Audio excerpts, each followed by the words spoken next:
A very good afternoon to each and every one of you.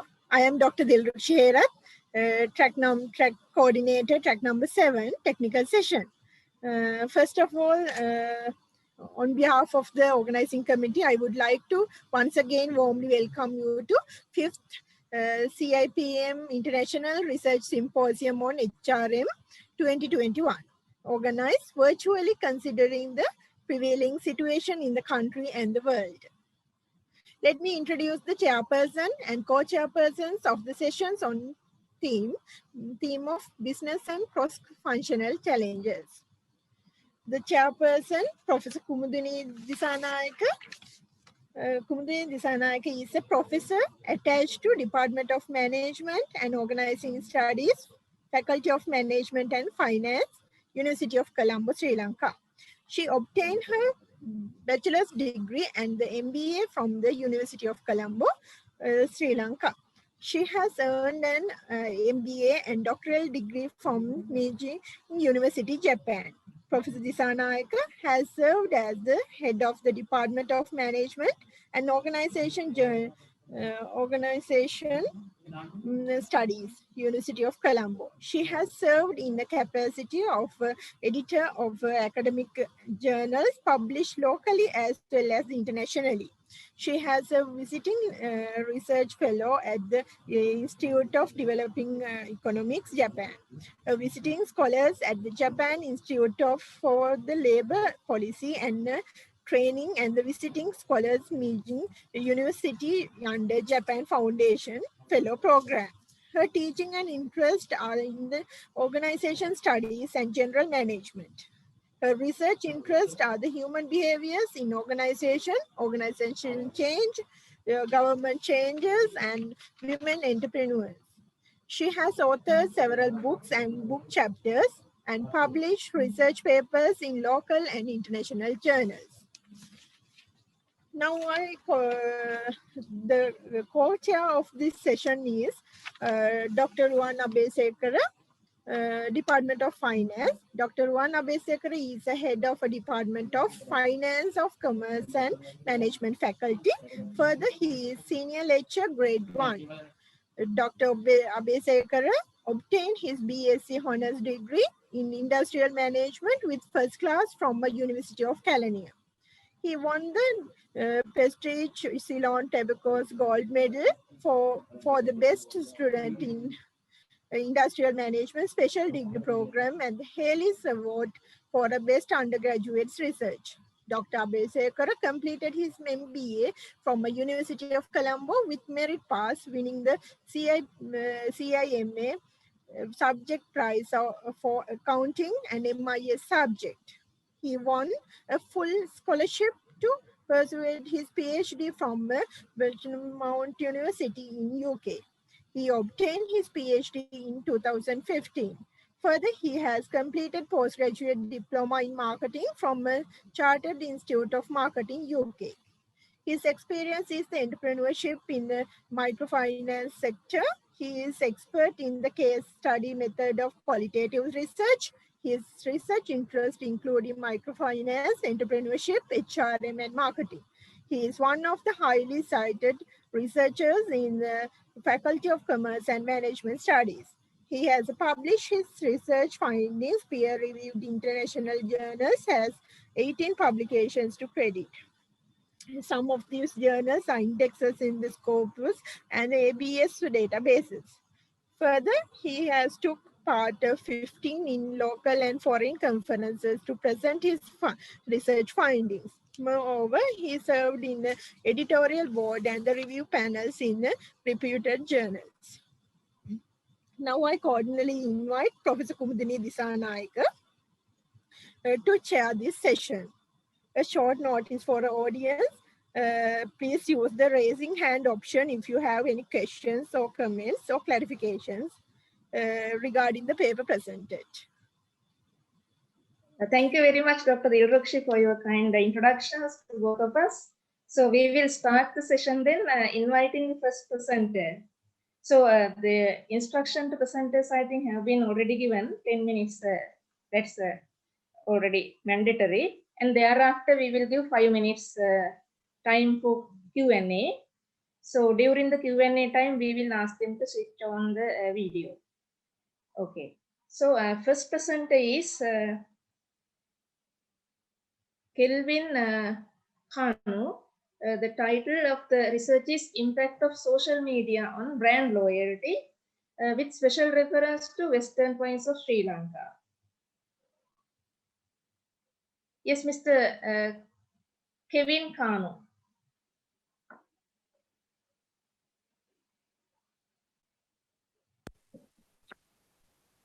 Hello everyone, my name is Kevin Kanu, and the topic for today's presentation is understanding the impact of social media toward brand loyalty in Sri Lanka, special reference to the Western Province.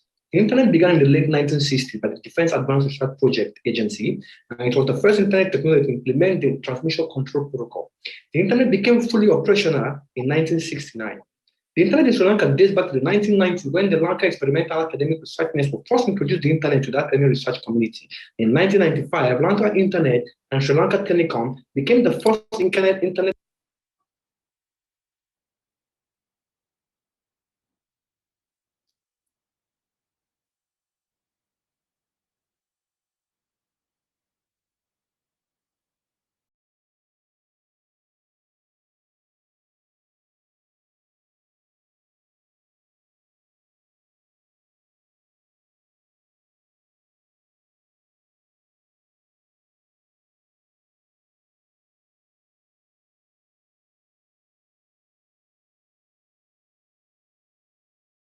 Hello everyone, my name is Kevin Kanu, and the topic for today's presentation is understanding the impact of social media toward brand loyalty in Sri Lanka, special reference to the Western Province. The internet began in the late 1960s by the Defense Advanced Research Project Agency, and it was the first internet technology to implement the transmission control protocol. The internet became fully operational in 1969. The internet in Sri Lanka dates back to the 1990s when the Lanka Experimental Academic Research Network first introduced the internet to that academic research community. In 1995, Lanka Internet and Sri Lanka Telecom became the first internet service providers in the country. Social media, being an internet-based software, were built from the previous ideology and technology of the Web 2.0 that facilitated online conversion and allowed the development and exchange of user-generated content. Social media, as we all know, is a term used to refer to a group of internet-based applications such as Facebook, Twitter, Instagram, and many others, and has provided a sense of freedom and has supported the free flow of information. There are over 4.14 billion active social media users as of January 2020, and in Sri Lanka, there were 6.40 million active social media users compared to the previous years. Utilization of social media to grow businesses in Sri Lanka have largely been unsuccessful, especially by large-scale enterprises, due to poor understanding of social media awareness and knowledge. Millennials, however, prefer to shop on social media platforms such as Facebook, and as the world continues to recover from the ravaging effect of the COVID-19 pandemic, we expect to see these activities continue. In Sri Lanka, however, there are 5.9 million active Facebook users, and this platform provides a low-cost alternative for SMEs to compete with bigger brands. However, Instagram is the second most used social media platform, having 990,000 active users as of January 2020. Twitter is another social media platform used in the country by mostly modern educated people, leaders of business organizations, and top personalities. There are 264.5 thousand Twitter users in the country. However, the research problem of this study seeks to understand the impact of social media towards brand loyalty in Sri Lanka, with special reference to the Western Province, where internet penetration is higher than any other province in the country. However, these are the research questions asked in the course of this study. The research objective also stipulated for this study includes this: social media and brand loyalty. Since the inception of social media platform, attention towards it has been applicable to both personal and as well as brand scope. Previous studies have also highlighted the struggle and challenge many organizations face to achieve brand loyalty, and this is due to the inefficiency of these companies to build up customer relationships on social media platforms. Brand loyalty as an independent variable has received so much attention over the years, and however, it's as old as civilization itself. And various customers have long stuck to a particular brand that reflects who they are as an individual or as a people. Define the term brand loyalty. Brand loyalty, however, is seen as a commitment to buy or patronize a particular or specific product or service consistently in the future.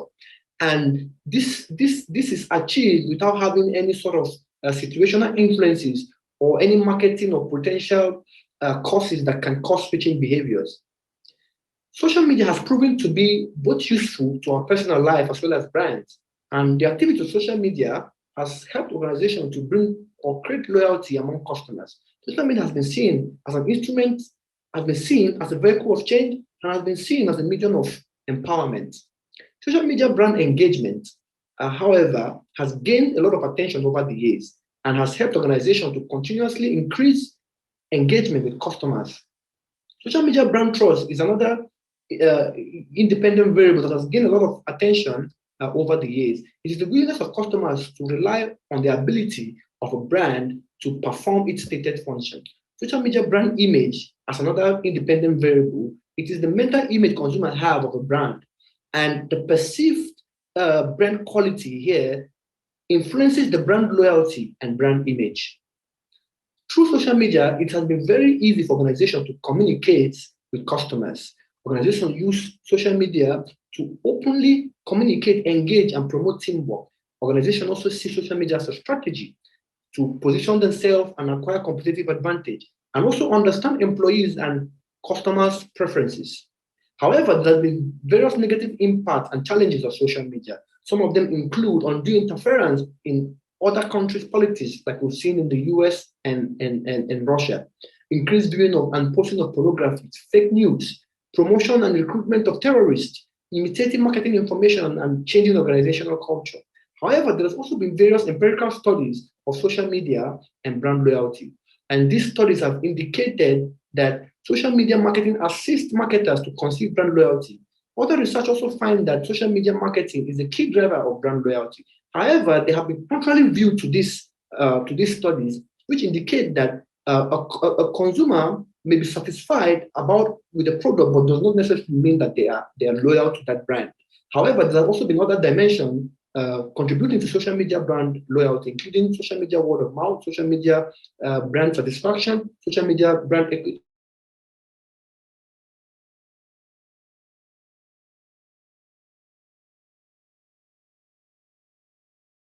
Identify brand loyalty as a dependent variable, whereas social media, consumer brand engagement, brand trust, perceived brand quality, brand image has been seen as the independent variables.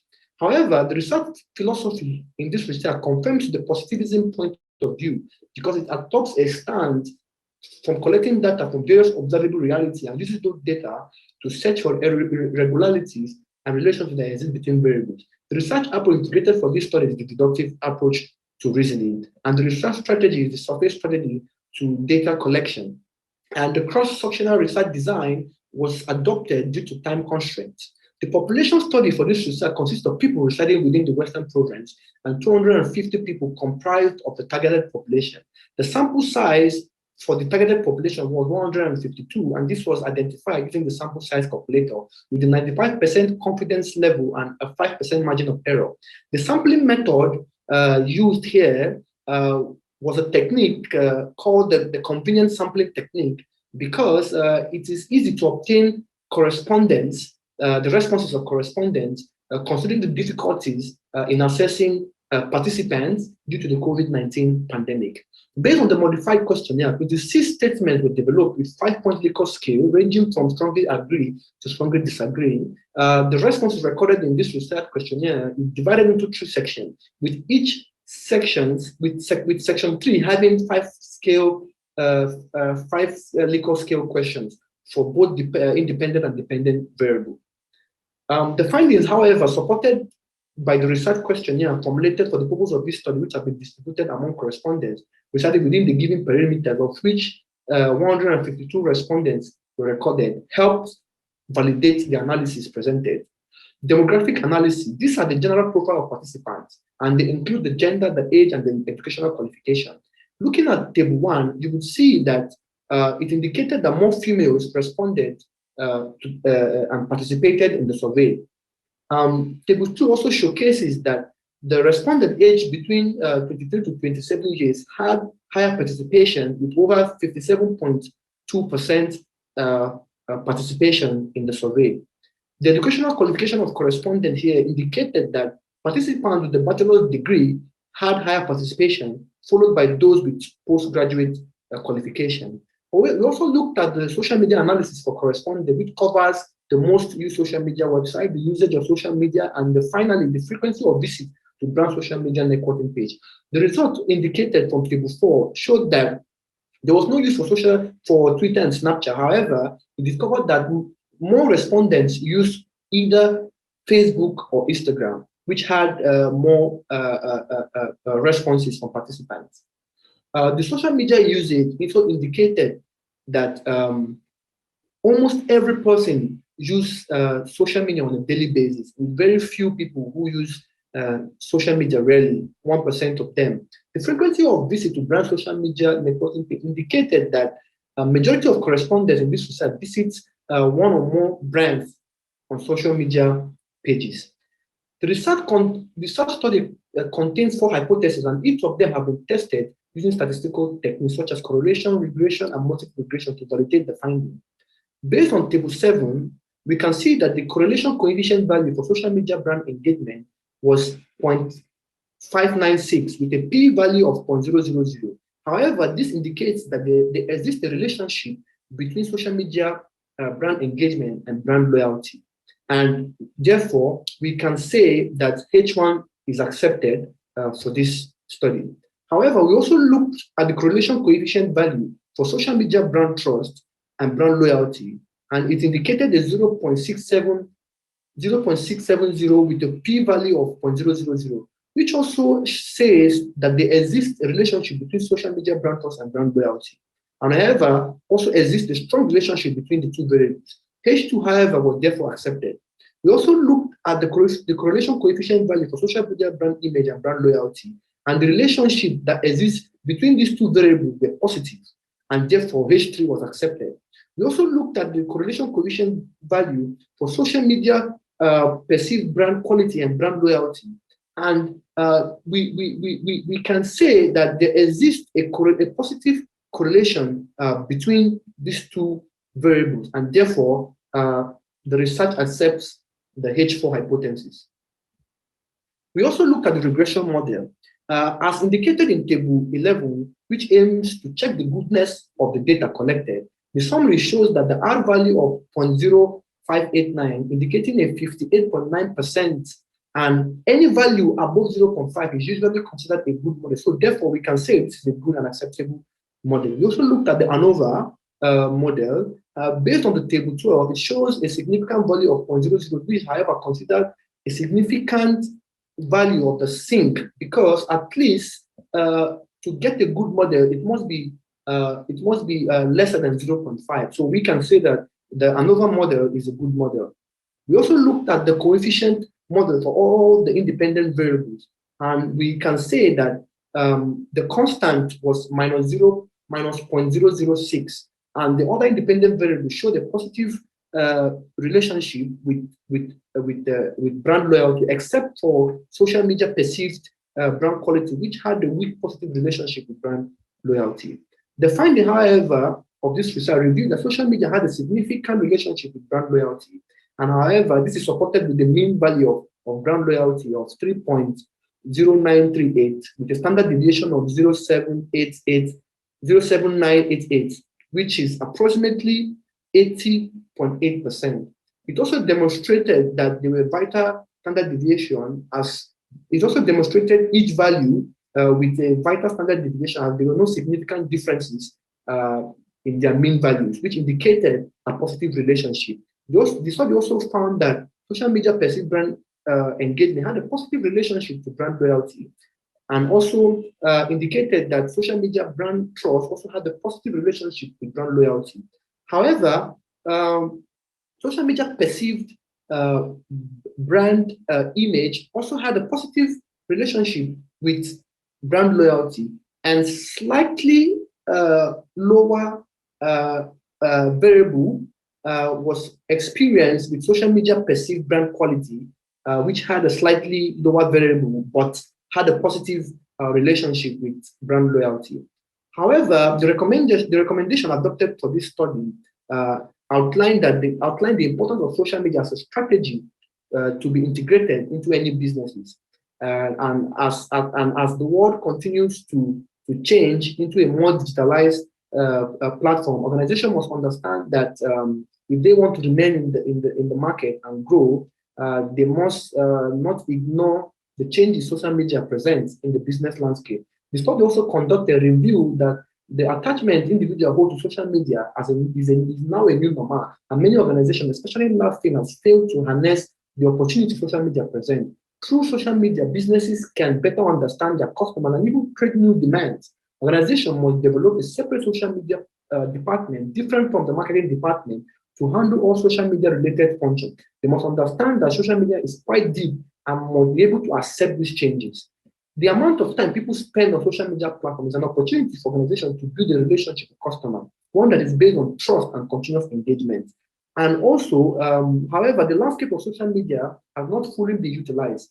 However, it is also important to explore the opportunity social media presents. Every organization must actively be present in the most social media platform used, such as Facebook, Instagram, and Twitter, to better position themselves in a place close to customers. As consumer preference continues to shift from the analog to a completely digital world, social media will become the new avenue to secure new business relationships and help organizations reach new markets. Thank you.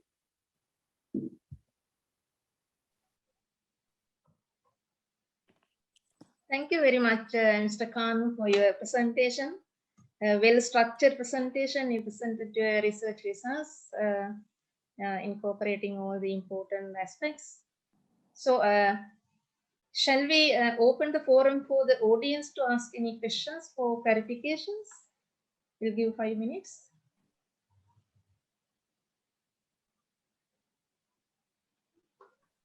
Any questions or any clarifications about the research presented by Mr. Kevin Khan? If no questions, before giving it to Dr. Ruan, shall I ask one question, Kevin? Now you have done this study during the COVID-19 period, isn't it? Exactly. Yeah. So that also has, I think, effect, no, on these findings. Yes, because the research was done during the COVID-19 pandemic. Yeah. It's all right. It's not my question. It's not my question. So now you mentioned that you selected the sample conveniently. Yes. How did you approach this sample? Because majority is 23 to 27 age people. Can you simply say how did you approach this convenient sample? What happened was there were a list of techniques that could be used to validate the research, but due to the restrictions and the lack of availability to meet a wide range of correspondence, that is why the research felt that it's all right. It's all right. I am asking what's the approach you used to collect the sample? I have used the respondent. Recruit the respondent. I have used social media platforms such as openly. It's open. Distribution of questionnaire. I didn't get you. It's an open distribution of questionnaire, or you went through your contacts or connections? No. It was an open distribution of questionnaire based on the people available within my network on. Thank you. Within your network. Okay, I got the answer. So I will hand over to Dr. Ruan Abhisekar for any questions. Okay, thank you, Professor. I think you are Kevin, right? Kevin. Yes, sir, I'm Kevin. Kevin. Actually, I went through your paper and I witnessed your presentation also. So it was a very good presentation, and especially I like your topic. It's an interesting and very timely topic, right? Impact of social media towards brand loyalty. So I got a couple of concerns just to give you so that you can improve your final paper. So did you check reliability in your data? Yes, in the larger part of the research, we also looked at the reliability. We did the reliability test but also because of the limitation with regards to the amount of word count that should be included in this paper, I have not included that. But like you said, sir, it's a note for me to take and improve the paper. Probably in some other instances, I will include that, sir. Okay. In addition to that, Kevin, so when you are submitting this, this is a conference paper. I hope that you can submit this paper to a journal as well. So I think please include a section for discussion of findings. So I have not noticed it in discussion of findings where you compare your findings with the previous literature. So there could be other scholars who have done similar research in other countries. So please compare your findings with those findings. So that's also well done. Okay, thank you so much, sir. Appreciate. Thank you, Dr. Ruwan Nadesekar, for the valuable comments. Okay, so I will go to the next presentation then. Let me invite Ms. WJM Githmi Kaushalya Jaitilaka. The topic is impact of social media use on consumer-based brand equity, a study in female fashion garment industry, Sri Lanka.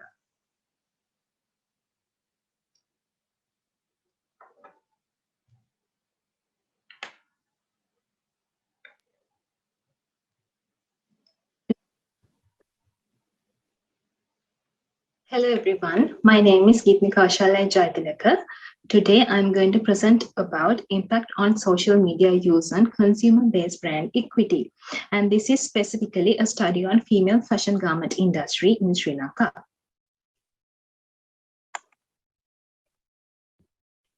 Moving on to the introduction.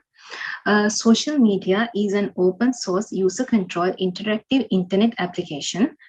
In the modern world, consumer behavioral trends are rooted in social media usage, and technological advancements have created a new breed of sophisticated and powerful customer base who are difficult to be influenced, persuaded, and retained.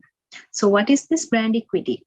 Brand equity is memory-based associations that exist in minds of people and the incremental yet intangible utility or added value that comes along with the brand. Research problem identification. There are 3 symptoms that I have identified in this research problem. The first one is Sri Lanka records nearly 5% annual increment of internet usage and emergence and popularity of online shopping websites in Sri Lanka and less actualization rates of online purchasing values. Objectives. I have identified 4 objectives of this study. Those are to identify the relationship between interaction, trendiness, entertainment, and customization in the social media marketing and the consumer-based brand equity in female fashion garment industry in Sri Lanka. Moving on to the next slide. In this slide and the next slide, I have put the literature reviews, the articles which I have referred to do this report. So I have divided it into 2 parts. One is social media marketing and the other one is consumer-based brand equity. And I have put the study topic and the citations along with. Moving on to the methodology, conceptual framework. According to the objectives and the critically reviewed literature survey, main 4 independent variables have been identified. Those are interaction, trendiness, entertainment, and customization. So the independent variable is consumer-based brand equity. Moving on. To identify the current level of social media use and consumer-based brand equity and to test the above 4 variables and impact, a questionnaire have been designed and distributed. The sample population selected based on the random sampling technique, which depending on their age, profession, income, and etc. And the collected data analyzed through SPSS 25 software. Moving on to the data presentation and analysis part. So here I have used Morgan sample calculator, and my sample size was 384. but I could only distribute 250 questionnaires due to the COVID situation, and I could collect only 231 respondents, so with a rate of 93%. By using SPSS, Cronbach's alpha reliability of the questionnaire has been tested. The overall Cronbach's alpha calculated as 0.919 for number of 5 items, which included 28 questions. So this explains that the results which received from 231 has an excellent reliability coefficient. In the next part, I have done an analysis for demographic factors for the general of all the 231 respondents. Then here I have again analyzed the social media behavior of the respondents. So I will be using this analysis for my recommendation. Hence, moving on to the data analysis summary, I have measured mean, standard deviation, correlation, significant p-value, and R-squared value in all the 4 independent variables that I have selected. Those are interaction, trendiness, entertainment, and customization to the consumer-based brand equity. So as you all can see, there's a strong positive relationship of each of the 4 independent variables to the dependent variable, which is consumer-based brand equity. Also, the significant p-value is 0.000 for all the 4 independent variables, which is less than 0.05. And also the R-squared value is 0.46, 0.51, 0.49, and 0.49 for all the 4 independent variables. Moving on, after done the analysis, the hypothesis validation have been presented here. So according to the hypothesis validation, the result is this, all the null hypotheses are rejected and all the alternative hypotheses have been accepted according to the analysis. Moving on to the conclusion, entertainment, customization, trendiness, interaction. All the 4 independent variables can be identified as the factors that effectively affect to the social media marketing. Also, those 4 selected independent variables are positively correlated and significantly impact on the brand equity of female fashion garment industry in Sri Lanka. Hence, social media marketing has a positive impact on the consumer-based brand equity.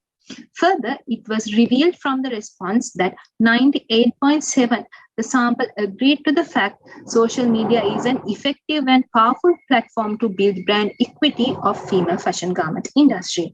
And finally, people expect social media marketing to change into more enjoyable, trendy, interactive, and customized campaigns.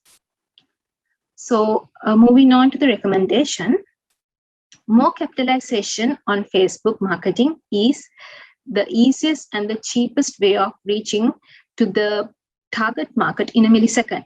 That means advertise small advertisement running from 10 to 30 seconds repeatedly in Facebook will be more effective. Create customized services and offering to keep continuous attraction of the identified group. Also should consider the features of each step of consumer buying behavior when setting their marketing strategies. Also presenting attractive, reliable information on time and introducing user-friendly web layout with easy navigation, convenient web format and language. Finally, recommended promoting unicorn videos ads in the brand social media pages, because nowadays people are watching the videos without listening to it. When they travel or when they are in a meeting or something, they used to go to the social media pages and they like to see the videos without hearing it. So the unicorn videos should be more likely to be in shopper's memory, so that it can be done in a nicely way. Suggestions for further studies. Further extending research to the other industries and get involved of male respondents, capture wider variety of perceptions, because I have done this only to the female fashion garment industry, but this can be done into the unisex side as well. Extending to wider scope, checking for the moderate effect of social media, carry future research using different variables, and strengthen similar subjects using qualitative designs. That is the end of my presentation. Thank you for listening. Thank you very much, Gitmi. Nice presentation again, representing the entire study, and in line with the time frame given. So we'll open the forum again for the audience to ask for any clarifications. You have any questions, anybody? Any clarifications from Gitmi? If no questions, before handing it over to Dr. Ruan, I have a small comment to be given to Gitmi now. When reading your paper, a small thing I came to my mind really for you to improve your paper. One thing is you have very well elaborated the performance gap, right? What is happening in the industry and all, but you had not paid much attention on the knowledge gap. I mean, what has been written on this particular problem so far by other researchers? That also should be mentioned at the very beginning before coming to your problem identification. So that was something I wanted to tell you. So it's over to you, Dr. Ruan Abhisekara. Actually, madam, before that, not at your comment, and actually I have included that in my first cut in the research, and it has been removed in the comment section. Okay. I have checked that, and I have done the relevant. Okay, Gitmi, I accept your answer. Yes. Then to make it the full paper, please add it to the paper, right? Okay. Thank you. Yes. Okay, thank you, Professor Kumitini. Gitmi, can you hear me? Yes, sir.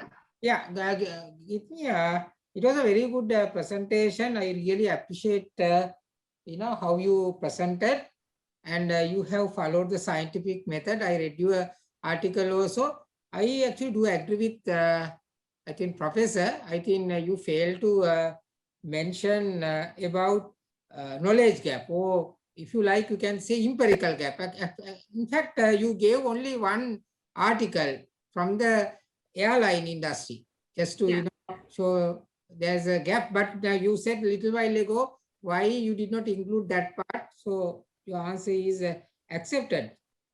So I think I have got a couple of questions. Now you have got this conceptual framework where you have independent variables, few, and a dependent variable. So what is the most significant variable, Gitmi? I think it is the entertainment part. So how do you say so? On what basis? Based on the analysis that I have done and the strong, let me go to my presentation for a while. The details I have included. Just give me a minute, sir.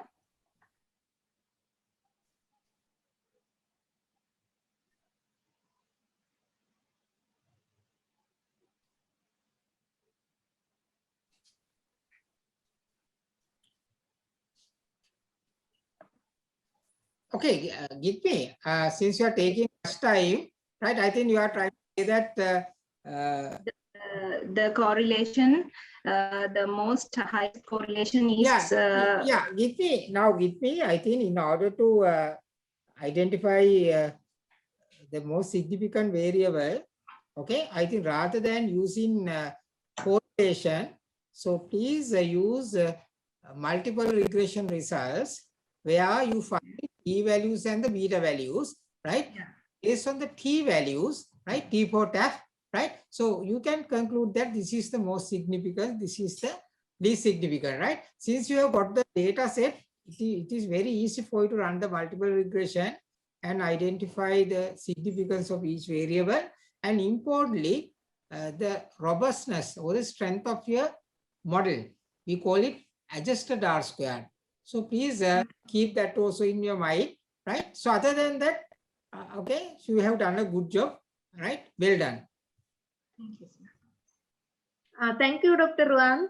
So, okay, thank you, Gitmi. So we will call the next presenter. So please let me check whether the next presenter is available here in our forum. Ramakrishnan, Vivek, and Y. Nandagopan. Are you there? Any one of you? If they are not here, we will go to the next presentation. Let me invite them. Miss Netoshika Samudani Afonso. The research she is going to present is influence of TQM practices on employees' turnover intention in the Sri Lankan apparel industry. Netoshika, over to you. Paper ID 70.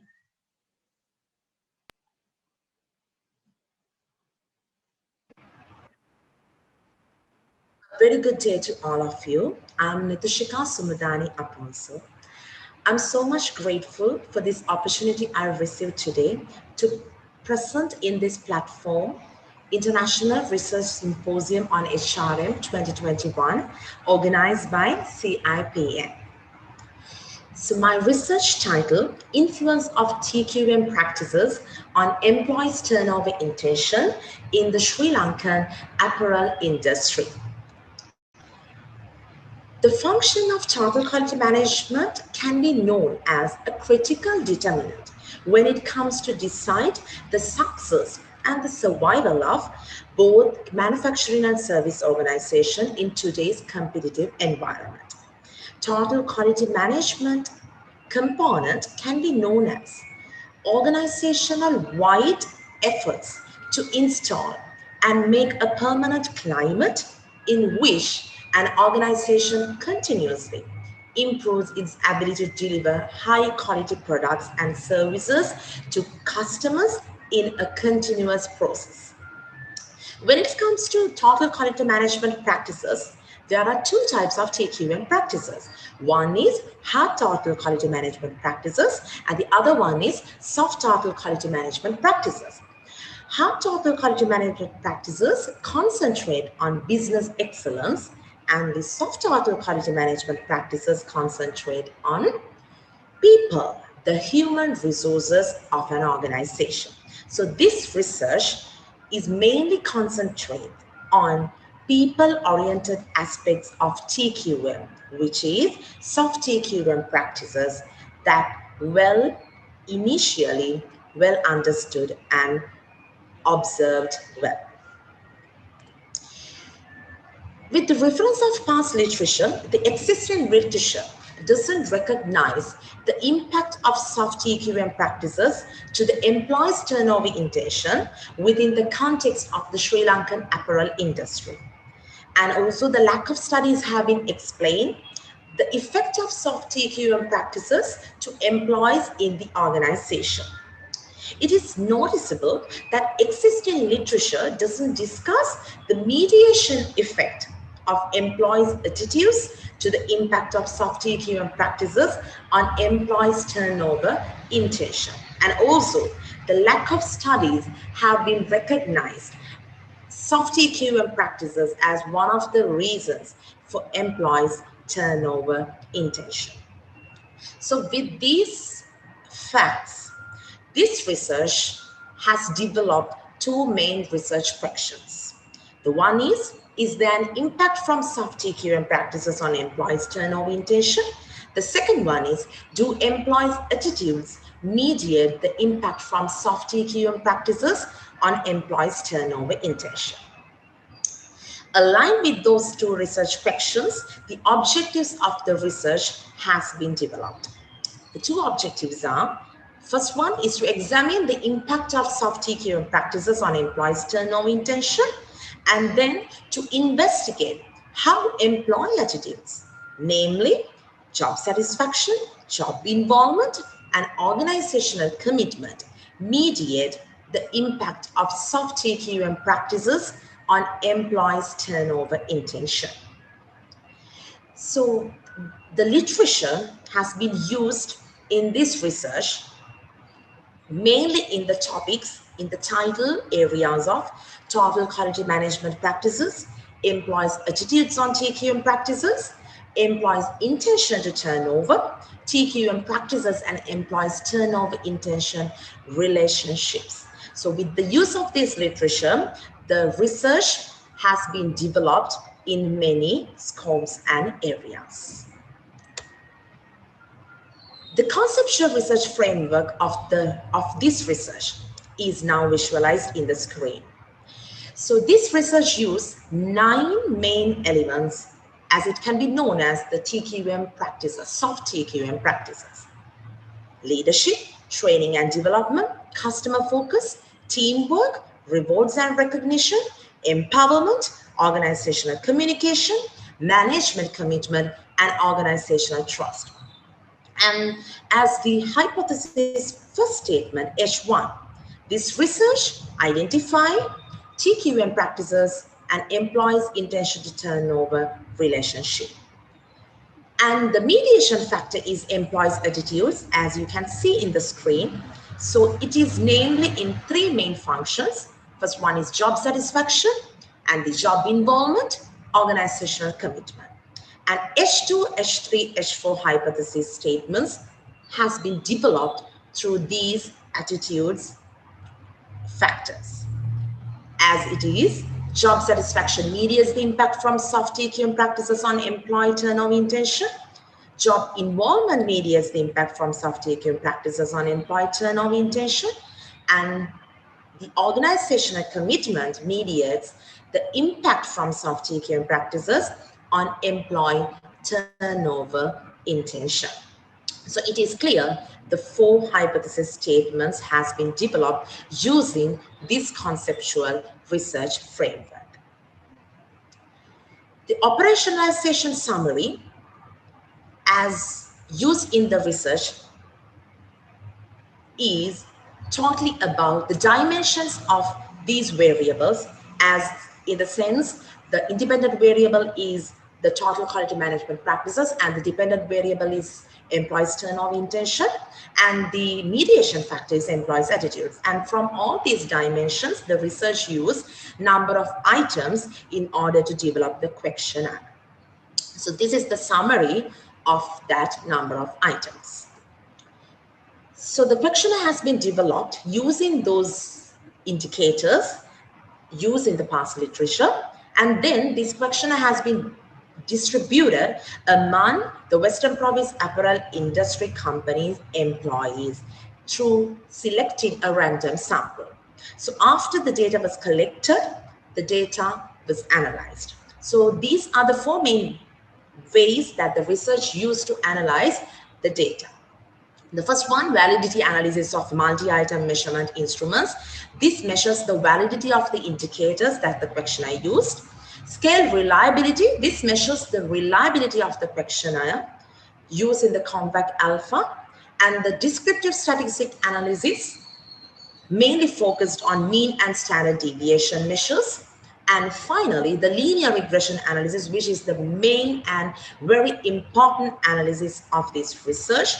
It was built through 2 models. One model is with the mediation effect and the other model is without the mediation effect.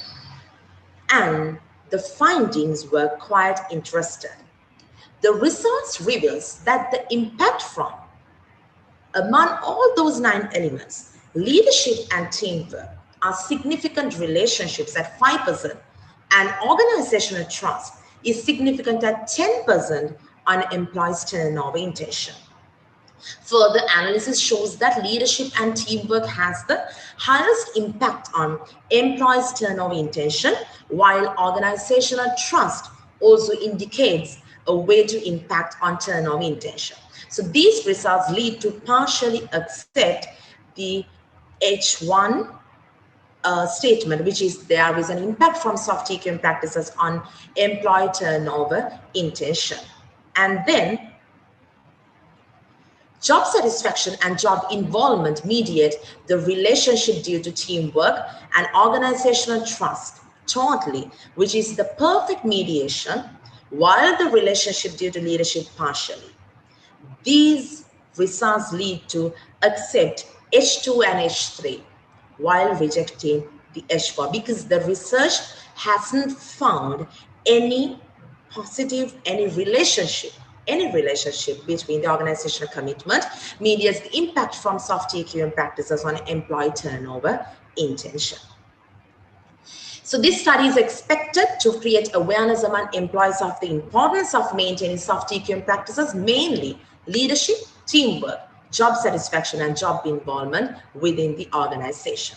So the conclusion of this research reports an investigation of the relationship between TQM practices, namely leadership and teamwork, with employees' turnover intention within a large and medium-scale apparel organizations in the western province of Sri Lanka, while indicating that TQM does have significant effects on employees' attitudes, namely job satisfaction and job involvement towards their intention to turn over.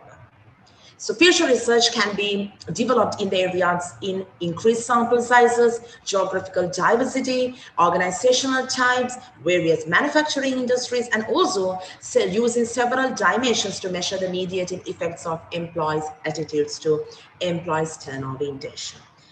The research used so much of references, and with the support of the references and also with the quantitative analysis research methods, this research has been a success.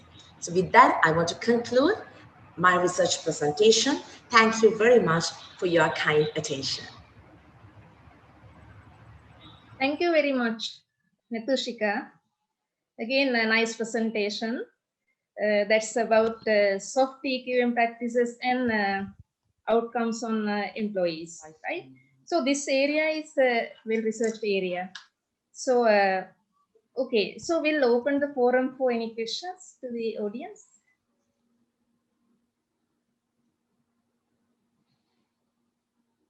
Anyone needs to ask for any clarifications? Okay, if no questions, I have few questions, but I will ask only one. Now, according to your test of hypothesis, I think one hypothesis was not positive. So, meaning organizational commitment does not mediate the relationship between soft TQM practices and turnover. Yeah. Right? Yeah. So, Yes, what's the reason? How can you explain that, Netushika?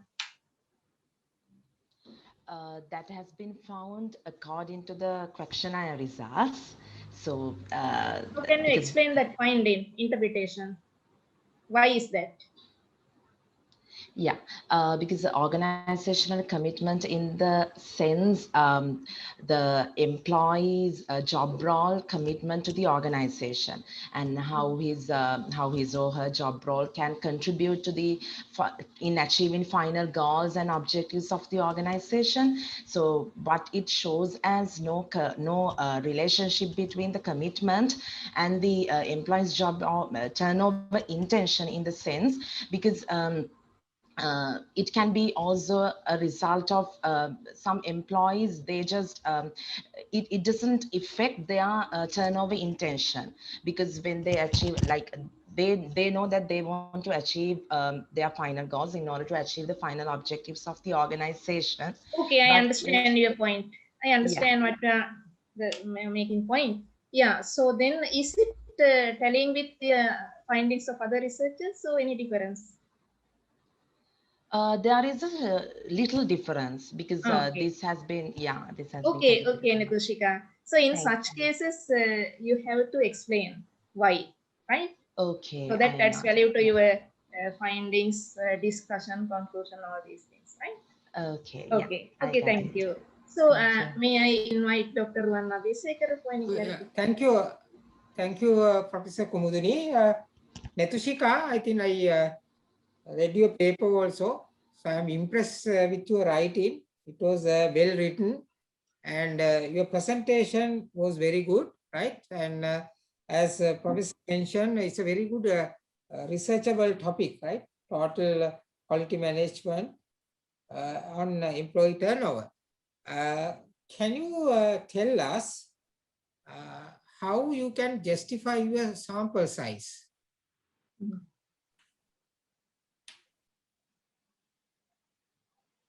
We can hear you. You are muted. You are muted, Netushika. I'm sorry, sir. Justified in the sense how I used it and how I selected the sample size and everything. Yeah, correct. Okay, so I selected few companies in Western Province, apparel companies. Then I met a few managers there, operational managers there. And then according to them, they have distributed the questionnaires randomly. No, So, no, Nitushika, what I'm asking is that, okay, what is your sample size? It's 150. So how do you justify 150? Because when you have a number, you have to justify it. Okay, 150 is correct for this population, right? Because sample is selected based on the population. Okay, yeah, I got it. The thing I have done in here also, like I have chosen 10 companies, and from each company I needed 15 random samples. So Yeah, that's how I can. that's not correct. No, don't worry about that, right? I mean, Okay. we are all learning. So I think Yeah. there are so many methods, Netushika. Either you can choose Morgan table, right? If you know the population, right? So then you can use the Morgan table. If you don't know the population, you can use, there's a software called G-Power, right? So Okay. with that, you can justify your sample size, because it's very important when you are writing a paper to a journal, right? Yeah. Right? So you should be able to. One final quick question. So how did you check your these what you call mediating variables? How I calculate it and all. Yeah, no. I think there's a way of checking whether a variable is a mediator or not. So what is the statistical technique that you use? In order to select those three, you're asking that. No. Selection of mediators is based on the literature. Literature says, okay, Yeah. this mediator, this is a mediator between two variables. Yes. I'm asking to justify whether it's a mediator or not, you have to perform certain statistical tools using SPSS or whatever. So what did you use? What are the techniques? Okay. Actually, in order to justify and get these as mediators, I use literature only. Because in literature, the impacts and the how it connects the employees' attitudes, how it connects to the employee turnover intention. And through the literature, I got those things. Okay. Thank you very much. So I encourage you to, put up a paper to a journal, right? Good journal. Okay, well done. Thank you, sir. Thank you so much. Thank you, Dr. Ruan, for the comments. Okay, so we'll move on to the next presentation then. I think next presentation also by same Netushika, ne? Netushika. Yeah. Yeah, paper ID 18. So we'll listen to effect of leadership qualities on employee job satisfaction, a systematic review paper. Okay. Sumadani Apansa. I'm so much grateful for the opportunity I received today to present in this platform Research International Symposium on HRM, organized by CIPM for 2021. So my research title, Leadership Qualities on Employee Job Satisfaction, a Review of Literature. Effective leadership qualities is one of the key components of work resources that helps organizations to remain competitive in the modern business world. So leadership qualities, which is the combination of personality traits and leadership skills, perform a very important role on employee job satisfaction. Job satisfaction is an inner feeling which performs out with an attitude, and it links to various behavioral and organizational outcomes. So with reference to the past literature, it was noticeable leadership styles, leadership roles, and leadership qualities has impacted the employee job satisfaction in a much bigger way. But this research is particularly important and contributes to the literature through examining recognizable qualities of leadership and linking those qualities and employee job satisfaction together using theoretical frameworks and past literature. Despite of some of the leadership qualities explain the relationship with employee job satisfaction, there is no existing literature that recognizes qualities of leadership studies as a whole thing, particularly on how the employee job satisfaction get affected by leadership qualities. Some researchers has identified the personality traits impact on employee job satisfaction, and some identified the leadership skills on the impact of leadership skills on employee job satisfaction. But as a whole, combine those two components together, leadership qualities as a whole doesn't exist in the past literature to measure the relationship between leadership qualities and employee job satisfaction. So with the understanding of this problem statement, this research has developed two main research questions. First one, is there any impact from leadership qualities on employee job satisfaction? And the second one is, what are the key leadership qualities that influence the employee job satisfaction? Aligned with these two research questions, the research developed three objectives of the research: to investigate whether there is an impact of leadership qualities on employee job satisfaction, and to identify the key leadership qualities which affects the employee job satisfaction, and to provide recommendations to improve leadership qualities for a better employee job satisfaction.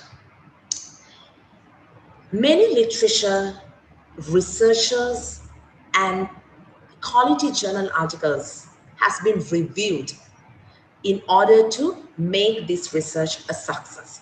So there are many topics and titles that has been highlighted through the research by using the literature review, and these are some of the main titles that the research used: leadership qualities, employee job satisfaction, and also the literature in leadership qualities and employee job satisfaction relationships. The research is a literature review of a collection of good quality journal articles, which is selected within the scope of the research to explain the relationship between leadership qualities and employee job satisfaction.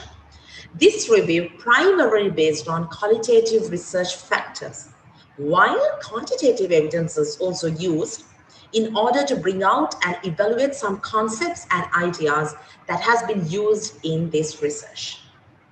So this is the research framework that this research has been utilized. So it is clear that the leadership qualities contains of two components, which can be known as personality traits and the leadership skills. So the personality traits, this research used 5 main components in order to express a personality traits of a leader.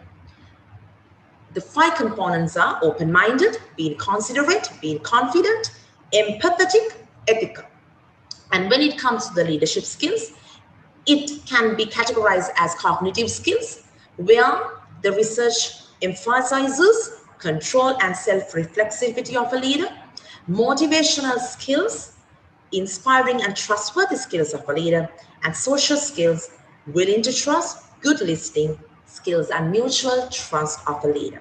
So all these factors together, it can be known as leadership qualities, and the research highlights the impact or the relationship between these leadership qualities to the employee job satisfaction of any organization. Keywords as leadership qualities, employee job satisfaction, personality traits, leadership skills were searched in the Emerald Insight and considered the academic journal articles in English language. Articles were screened by title, abstract, and scan of contents where some articles have been excluded because it doesn't match with the research purpose and objectives. With relevance to the search expander, Full text of the articles were searched for eligibility, and also the articles within the years range of 2014 and 2018 has been included in the research and consider the evolving nature of journal articles and publications as well. The findings of the research was quite interesting. It was found that leadership qualities as one of the main factors among the factors which directly influence the employee job satisfaction. The personality traits, the research highlights 5 main personality traits of a leader, but the 2 main personality traits called being considerate and being empathetic simply means being helpful, being needful, patient, understand each other. These 2 qualities has been known as key leadership qualities, which affects the relationship between leadership qualities and employee job satisfaction. Good listening skills with valuable communication brings benefits to the sustainability of organizations. And throughout the research, the communication has been highlighted as a very strongest bridge which connects the inner and outward personalities of leaders and employees in the organization. And the concept that words can build people has been highlighted through the research, because the leaders must use the communication as a main tool. The mutual trust can be developed when there is a valuable association among leaders and employees. Employees will be satisfied with their work life and their career when they engage with an inspirational leadership. This fact also found through the research. Distributing control power in an accurate way can be resulted in high job satisfaction. So that is another factor that was found in the research findings. So identified key leadership qualities are extremely into the people-oriented side. So that shows the leadership qualities associate more with people affect the employee job satisfaction directly and mostly. With the assist of past literature, the research came to a conclusion that the research explores that the significant relationship between leadership qualities as personal traits and leadership skills together with employee job satisfaction. As recommendations, the research suggests continuous formal training programs to be conducted in order to develop outward personalities, communication skills, listening skills, and also the transformational leadership has to be practiced within the organization. The great man theory of leadership has to be initiated among the organizations where the personal traits of a leader, personal characteristics of a leader can be noticed and can be put into practice in most effective way. Individual discussions and quality circles has to be implemented within the organizations where all employees can get an opportunity to share their valuable thoughts and ideas to make decisions, which is very important. And the ability of networking, social intelligence, interpersonal influences has to be practiced inside the organizations. The stakeholders theory must put into the practice so that employees' needs and their desires can get significant influences from the rest of stakeholders. So many references as past literature has been used within the research to make this research a success. So with that, I would love to conclude my research presentation, and thank you very much for your kind attention. Thank you, Netushika, again. Thank you very much, Thank you, Netushika. madam. So it's a literature review. So shall we open the forum for anybody to ask any questions or clarifications?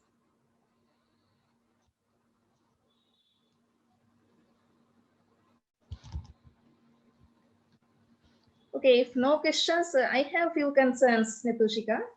Dr. Wan, is it all right? I take little time. Yeah, please. You can take, Professor. Yeah. So I have 2-3 comments for you to improve.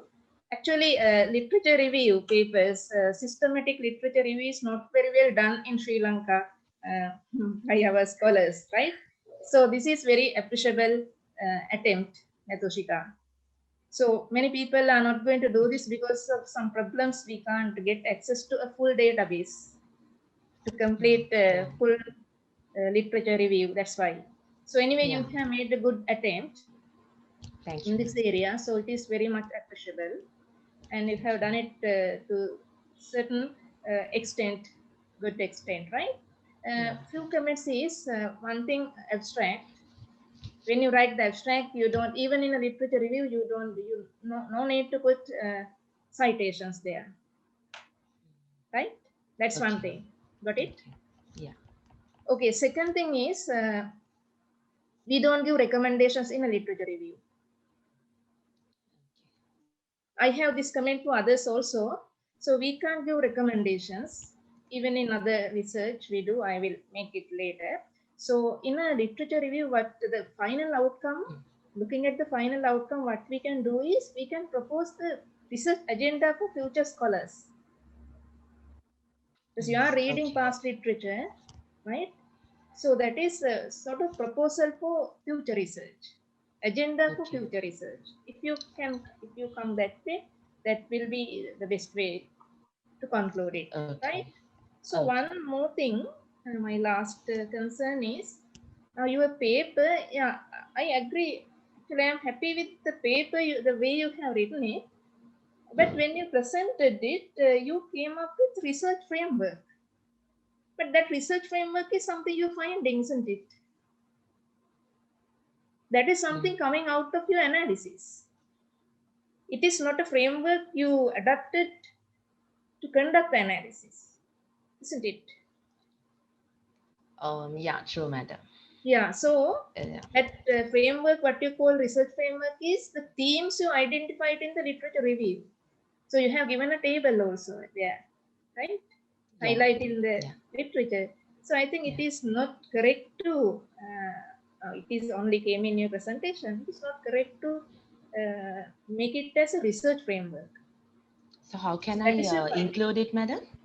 Sorry? How can I include it? That it is correct in the paper, no problem. But your presentation, problem with your presentation, right? And other thing is in your presentation, when you make presentation, right?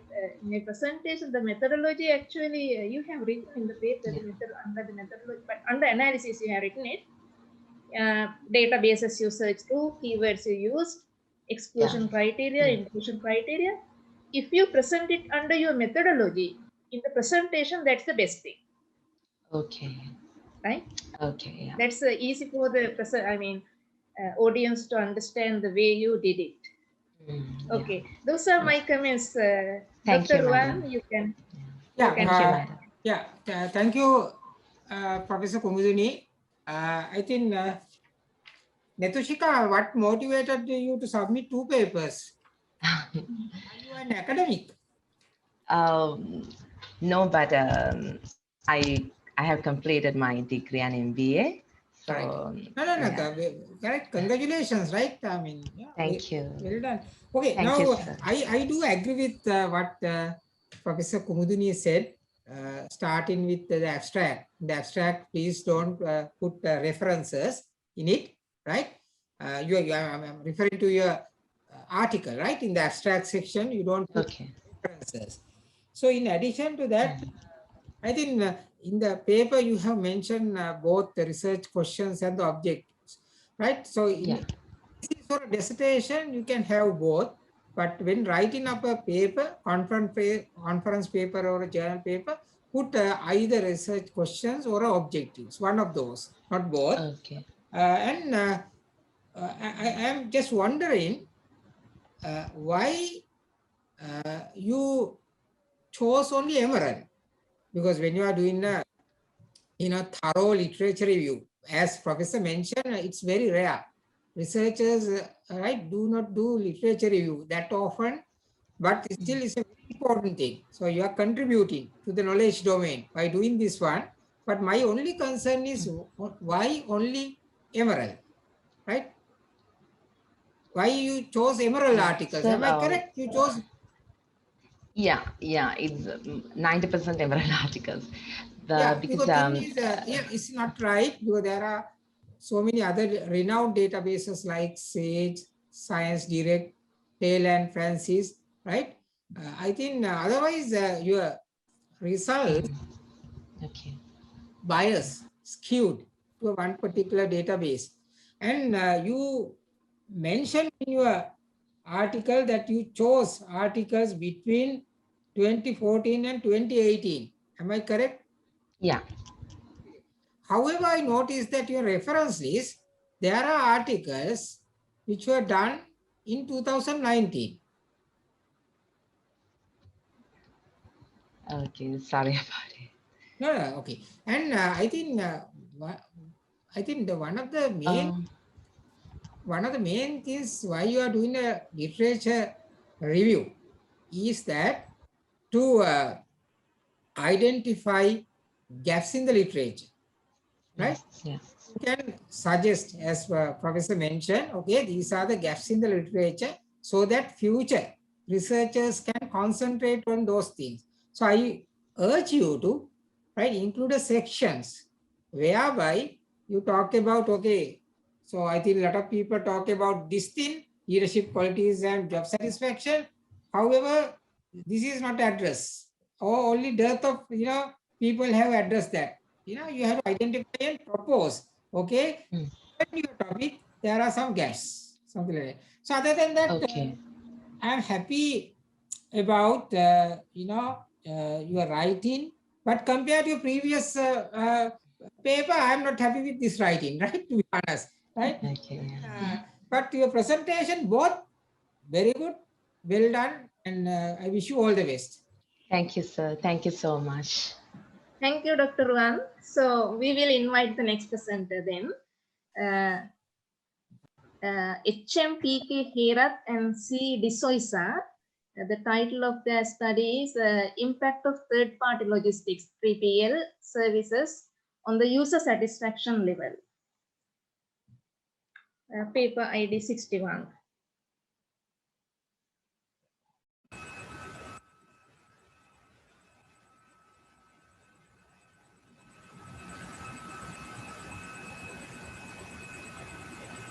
Good afternoon all. I am Pavitra Hera. Our research topic is impact of third-party logistics services on the user satisfaction level. First of all, let's talk about the content. There are many topics under this research study, such as the background of the study, research problem, research objectives, significance of the study, literature review, research methodology, data analysis and the presentation, conclusion, recommendation, and future research. Let me start by giving you some background information about the study. Third-party logistics appears with the competitive business environment that put more pressure on many companies in many industries. The concept of the third-party logistics was developed from the transportation services in 1980 and gradually progressed with the information technology development. Third-party logistics services significantly impact on the user satisfaction level by providing cost advantages, economic scale advantages, increase the efficiency, flexibility, and the stability. Let's move on to the research problem. There is a question as a do 3PL services impact on the user satisfaction level? Yes, of course. User satisfaction impacted during the 3PL services. In Sri Lankan 3PL providers, most of the time hire employees on the contract basis. Therefore, their lack of the commitment, improper communication, unawareness of the user requirement, lack of the control, lack of the skills and knowledge are become major issues in 3PL industry in Sri Lanka. And also there are a lot of grievance complaints received from the employees in apparel manufacturing company in Sri Lanka because of the additional cost, extra effort, late delivery, uncontrollability, and inflexibility. Another major challenge is reduced manpower because of outsourcing that will lead to automation in future. However, there is a gap between the user expectation and their actual experience in 3PL market because of the poor identification and fulfillment of their expectation that create negative perception in mind of 3PL users. Annex 1 is the research objectives. There are two types of research objectives, such as the main objective and the specific objectives. Main objective is to identify the impact of 3PA services on the use satisfaction level in apparel manufacturing company in Sri Lanka. And specific objectives are to identify the impact of E3PA services on the use satisfaction level in apparel manufacturing company in Sri Lanka, and to determine which 3PA service mostly impacted on the use satisfaction level in apparel manufacturing company in Sri Lanka. And let's talk about the significance of the study. This study more benefited to the Sri Lankan apparel industry because they face many problems with the higher global competition and higher production costs. So the finding of this research study helped to enhance the competitiveness of Sri Lankan apparel industry by increase the strong partnership with their customers that will eventually help to enhance the user satisfaction level on 3PA services. And also, this will provide great support to the many stakeholders and the person who will intended to conduct the similar research topic based on this research paper in future. And next one is the literature review. So the logistic can be defined as a receiving right product or services in right quantity, in right quality, at the right time to the right customer at the right cost. So 3PL can be identified as a growing trend in various industries, and the user satisfaction is the measure of the user belief about how well system meet the expectation. And there are 5 types of logistic functions and its finding. So the first one is warehouse facility. Effective warehouse facility positively impact on the user satisfaction level. And next one is transport facility. Efficient effective transportation system significantly impact on the cost reduction, and that will eventually help to enhance the user satisfaction level as well. And next one is the information system. Real-time information and better information system positively impact on the user satisfaction level. Inventory management highly impact on the user satisfaction level, and value-added activities positively impact on the user satisfaction level. And next one is the research methodology. So the conceptual framework is a plan that provides comprehensive understanding of phenomenon, and there are 5 types of independent variable and 1 dependent variable. So the user satisfaction depends on 5 independent variables such as the warehouse facility, transport facility, information system, inventory management, and value-added activities.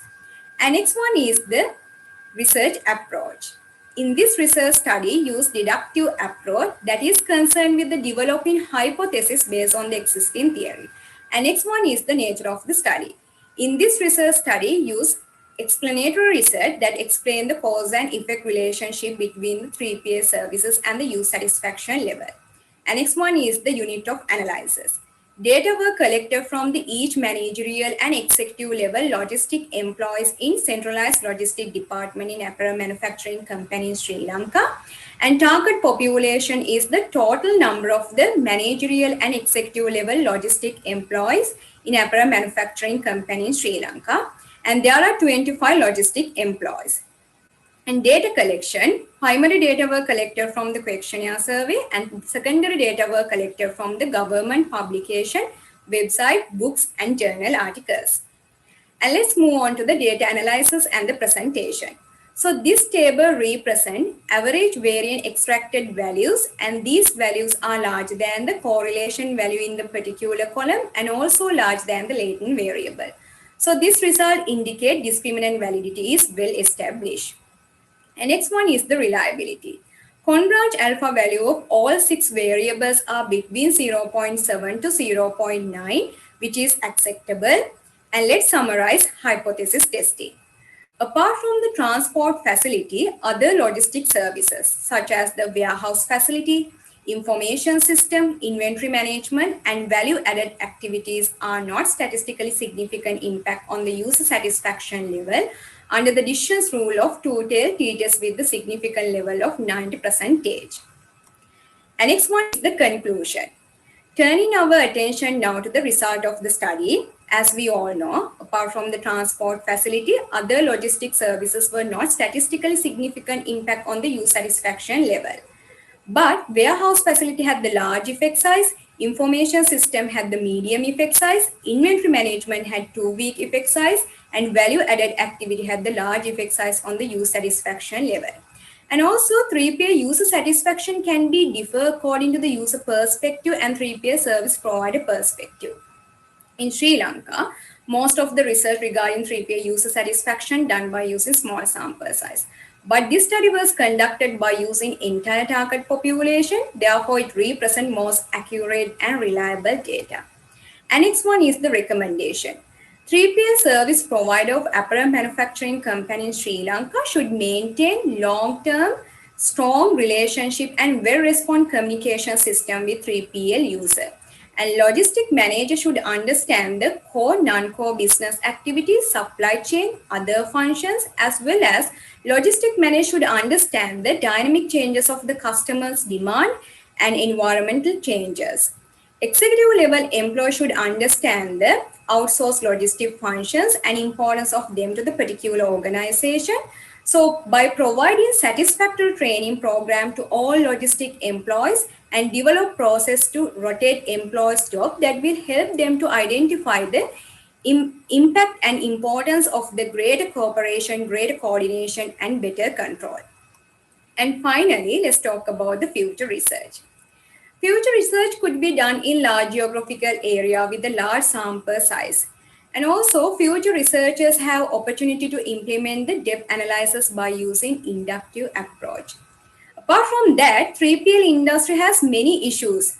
Therefore, future research can be conducted regarding impact of industrial issues on 3PL services. Thank you. If you have any questions, then please raise.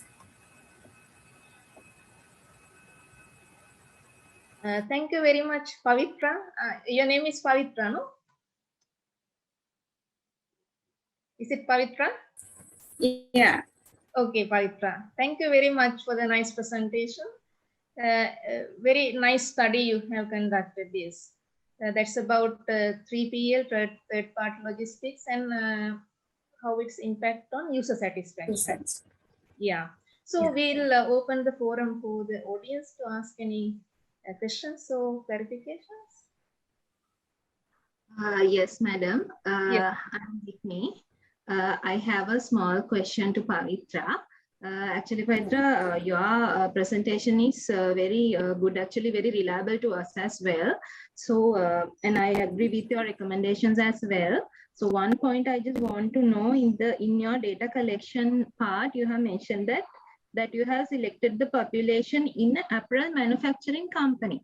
So I just wanted to know that what is like, have you like considered only one apparel manufacturing company? For an example, let's say if you select MAS, so there are different subsidiaries like MAS Intimates, MAS Bodylines, such as have you like what is the can you like tell me how you collect the data? What do you mean by apparel? Actually, this is the empirical investigation in the real context, and I selected one apparel manufacturing company, but this is the world famous apparel group, and there are 20 government factories in Sri Lankan context, but the all logistic functions are handled by one centralized logistic department, and there are 25 logistic employees.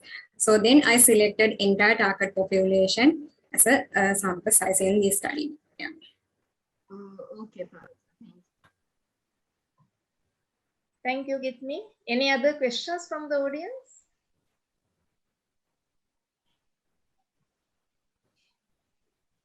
Okay, if no questions from the audience, actually, I had the same issue, Pavitra, when reading your article. Very well written. Certain issues, one issue was there, actually, I'm not going to ask about it. I think in your presentation, it was a bit highlighted because the problem identification, that the gap, performance gap was not very well written in your paper, right? So please, maybe due to word limit or something, I think better if you add that also, that is one thing. But my major concern was in reading the paper, what Gitmi asked, right? Now, according to your title, you are going to test the 3PL logistic, the impact of that on the user satisfaction. Yeah. But when it comes to your methodology, what you have done is you have selected one company, that one company, one department, in that one department, 25 employees. Isn't it? No, Actually, ma'am, there are 20 government factories, but all logistic functions are handled by one centralized logistic department. That's the reason. Okay. So you mean, is this one company? This one company? Yeah, this is the Apparel group, actually. Right, Apparel group. Okay, what you say is, right. 25 logistic employees who work in a centralized department. Yeah. That's how you have written it. Yeah. So to me, it is one apparel company, one department, right? So anyway, you better justify. Then that is one company, centralized department, which is handling the logistics. Yes, then 25 employees. I had a small concern on that, right? Okay, I'll pass this on to Dr. Ruanna Visekara. Okay, thank you, Professor Kumiduni. Pavitra, can you hear me? Yes, sir. Pavitra, where are you working? I'm just completed my degree. Right, okay. So this is based on your degree, right? Okay. Yeah. Okay. Right.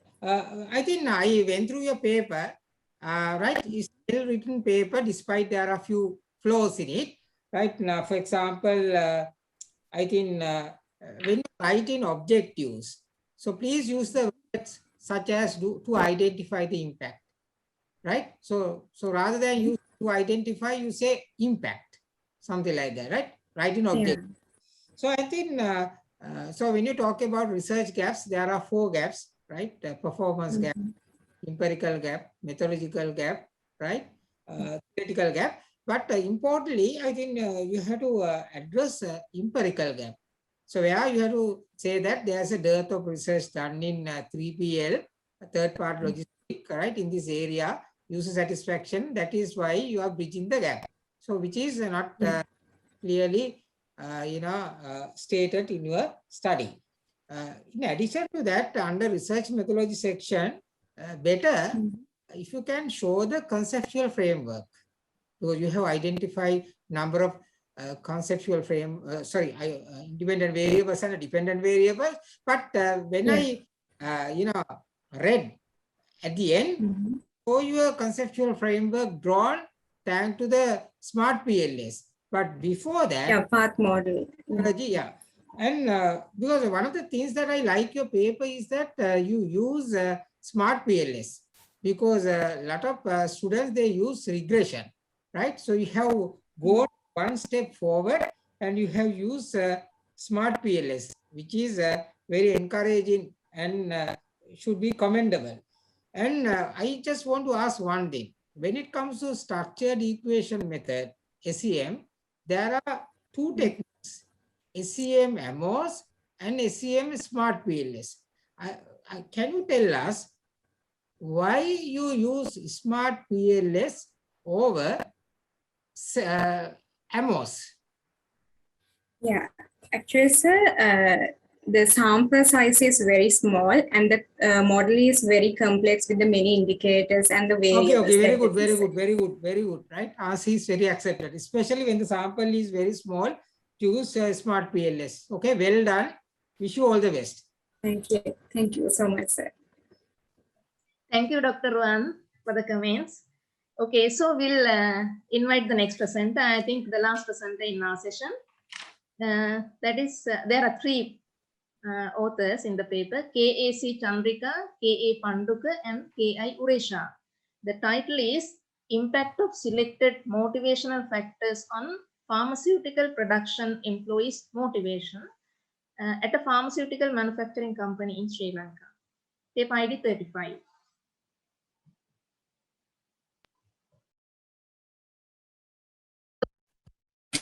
A pleasant evening, all of you, honorable panel of judges, fellow presenters, and audience.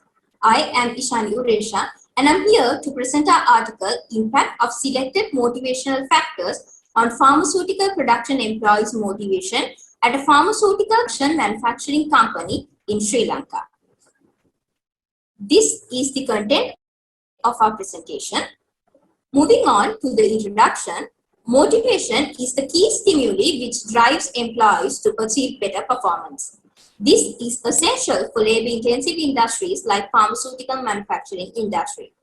The study based on pharmaceutical manufacturing company, and as of now, this is the only pharmaceutical manufacturing company in Sri Lanka which operates 24 hours.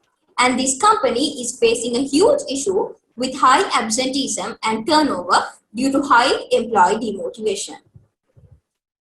Therefore, research problem has identified as among the selected factors, recognition, responsibility, leadership, and remuneration, which motivational factors are having a significant impact on motivation of pharmaceutical production employees at a pharmaceutical manufacturing company in Sri Lanka.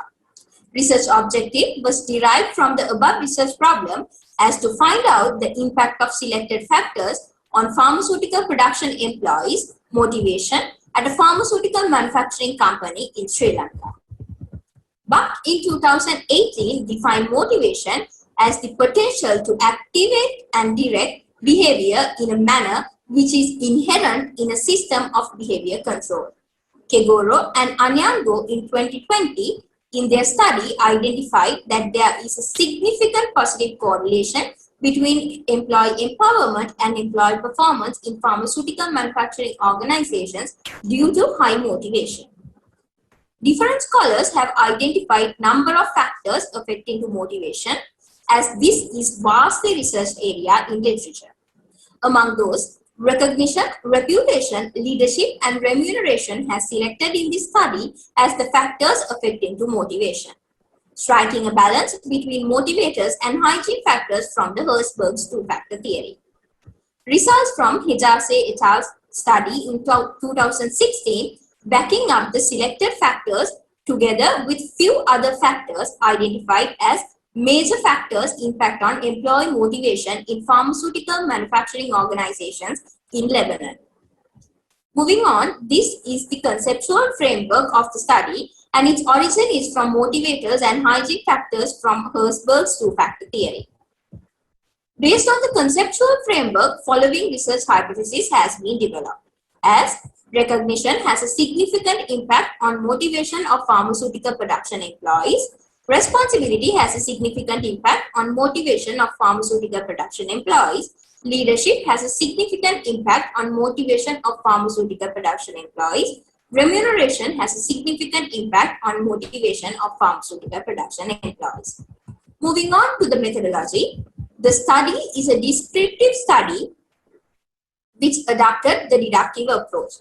Research setting is natural, as this is conducted in a natural work environment. Primary data gathered from a survey using a questionnaire. To measure the independent variables, 16 questions out of 100 questions were selected from Minnesota Satisfaction Questionnaire.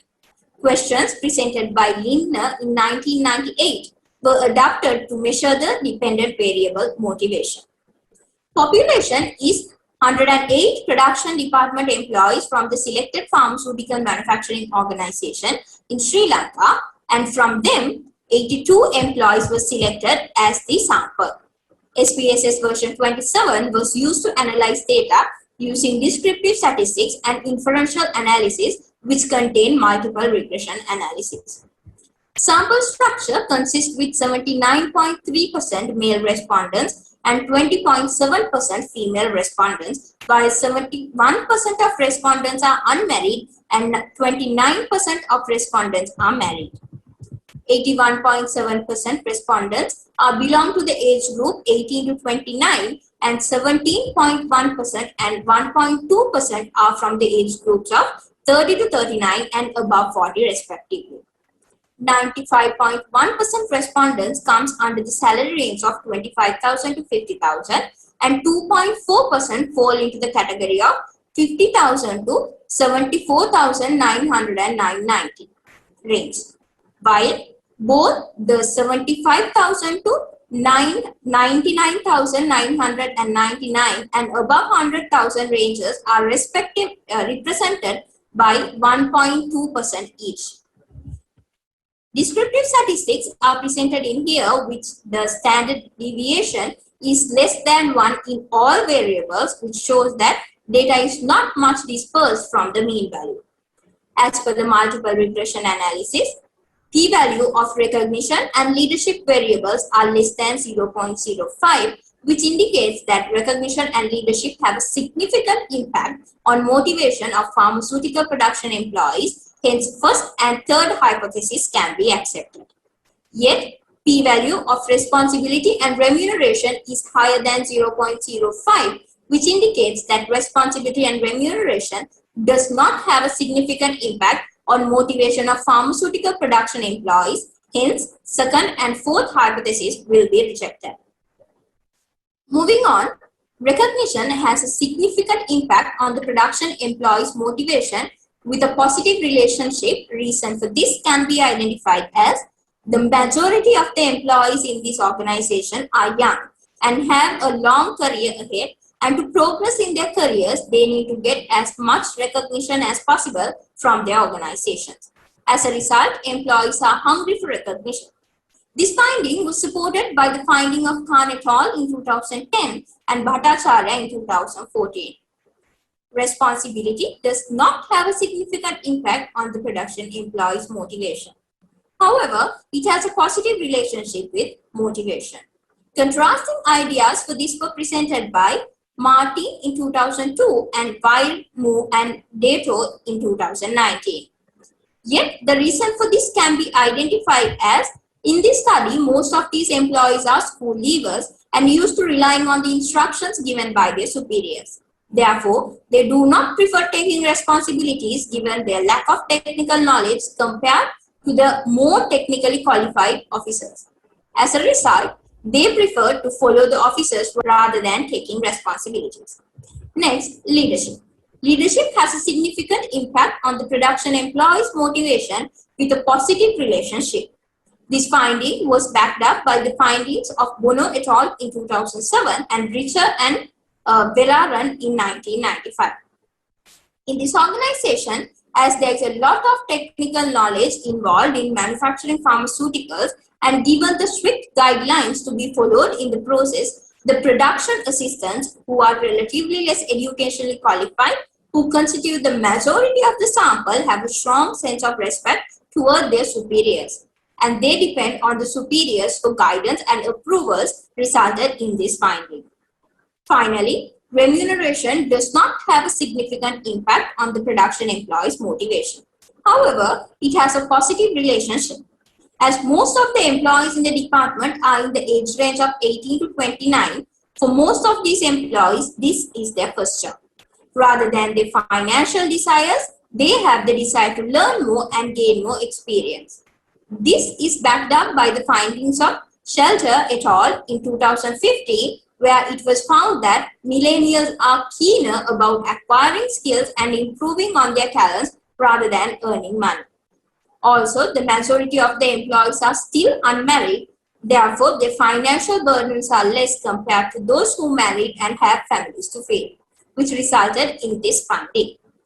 In conclusion, this research study was done to find out the impact of selected factors in pharmaceutical production employees' motivation, pharmaceutical manufacturing company in Sri Lanka, and give suggestions to the organization to increase motivation and thereby increase their performance.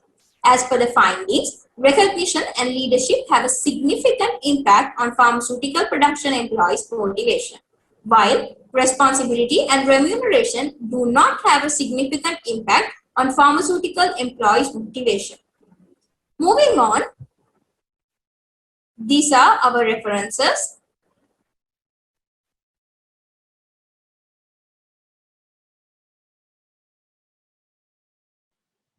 Thank you very much. And now we open the floor for questions.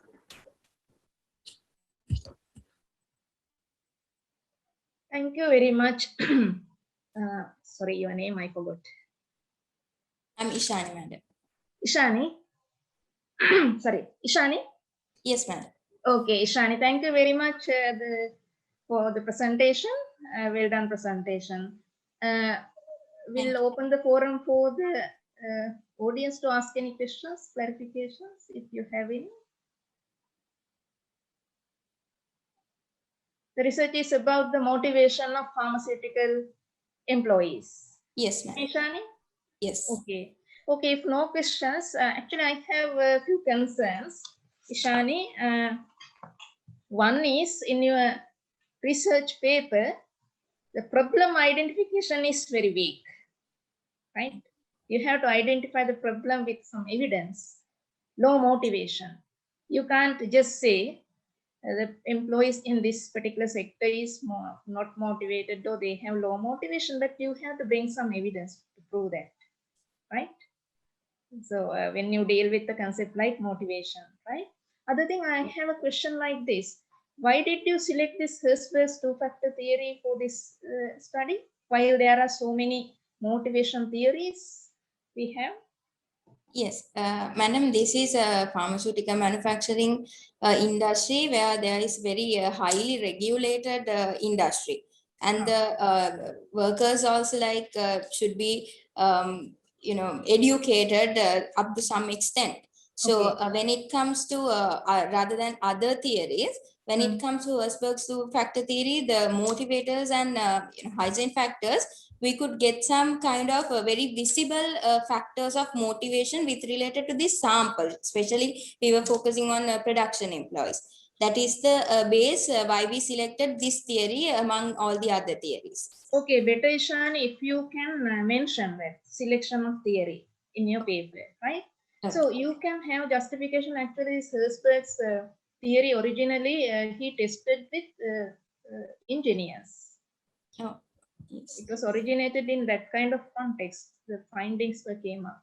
Later on, it was tested in different contexts, right? So anyway, better read and identify some sort of justification for your selection. You have to mention it. My last question is, how did you measure motivation, the dependent variable? Motivation, actually, madam, we took it from the standard questionnaire. Lindner's standard questionnaire, as I remember, I have mentioned something. Yeah, okay. So other factors were separately measured as separate items. Other factors were measured by another, by combining two standard questionnaires. All the other factors were measured using another standard questionnaire questions as well.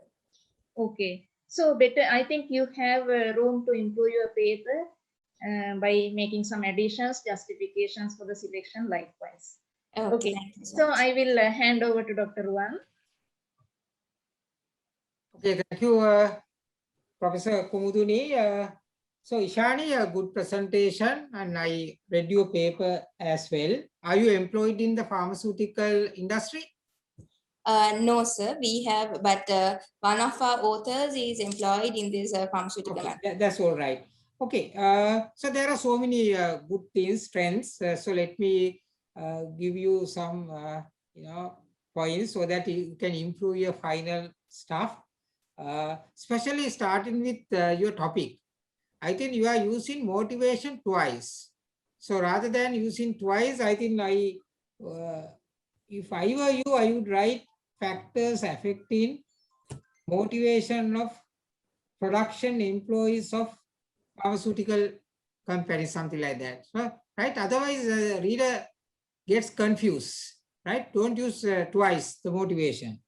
Then I think your practice gap, or some people call, I think performance gap is not proven, right? Because there are 4 gaps, but I think by and large, you talk about practice gap is not proven. Then your conceptual framework in the paper is not drawn properly, but here in the presentation, you have done it nicely, right? So I think when submitting your paper, you got to be very careful, because in your conceptual framework, you have to show independent and dependent variable in a professional manner. And in your paper, you have used future tense. It will be done, something like that. Don't do it. Yeah, you have to use passive voice in the past tense. Then can you tell us how you check the reliability in your data set? Yes, actually reliability was, we have already tested using Cronbach's alpha.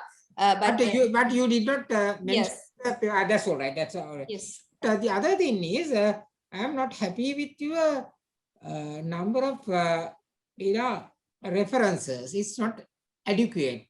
When I went through your reference list, I don't find many articles that you have referred, right? So please try to refer more articles. Other than that, there are a lot of positive things, right? More good things, few, I don't want to say bad things to be improved.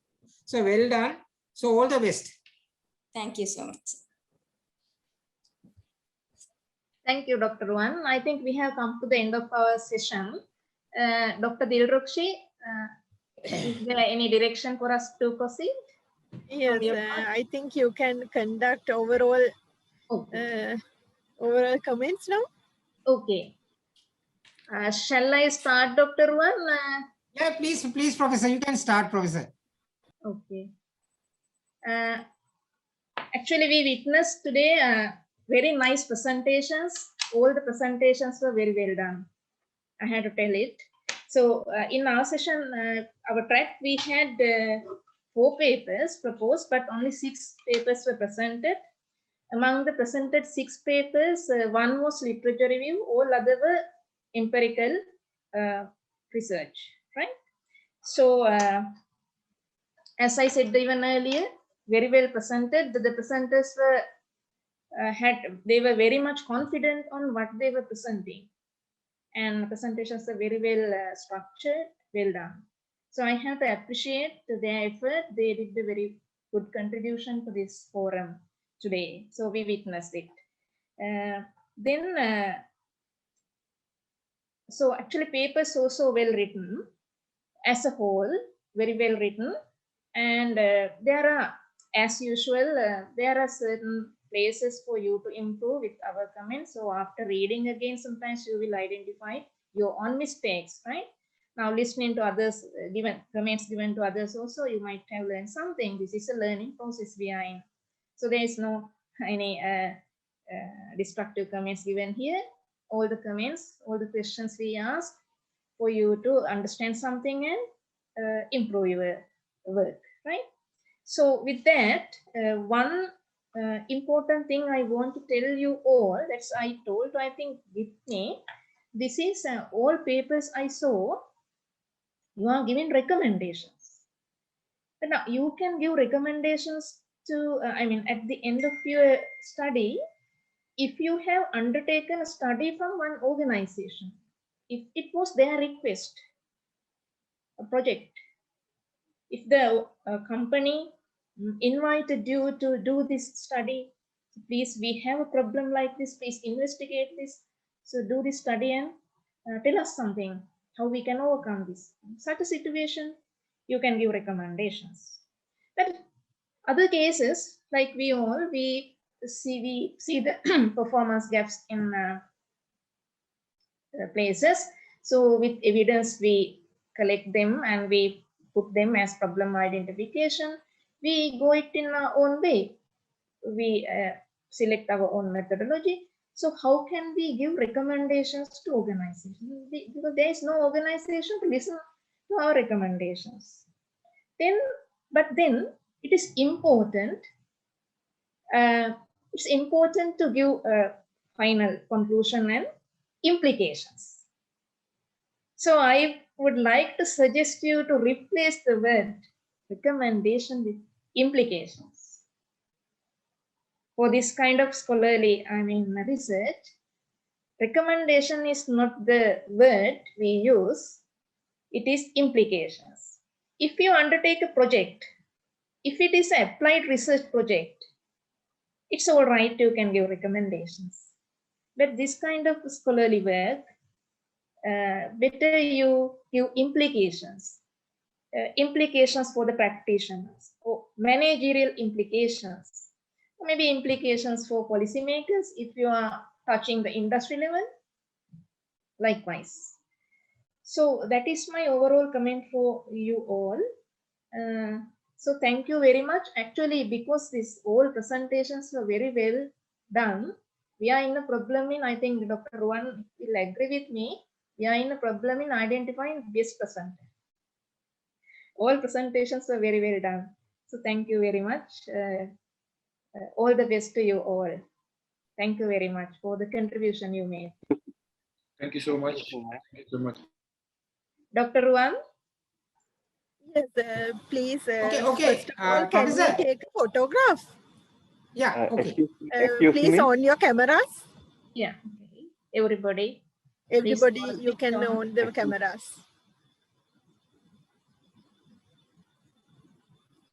So everybody has to smile.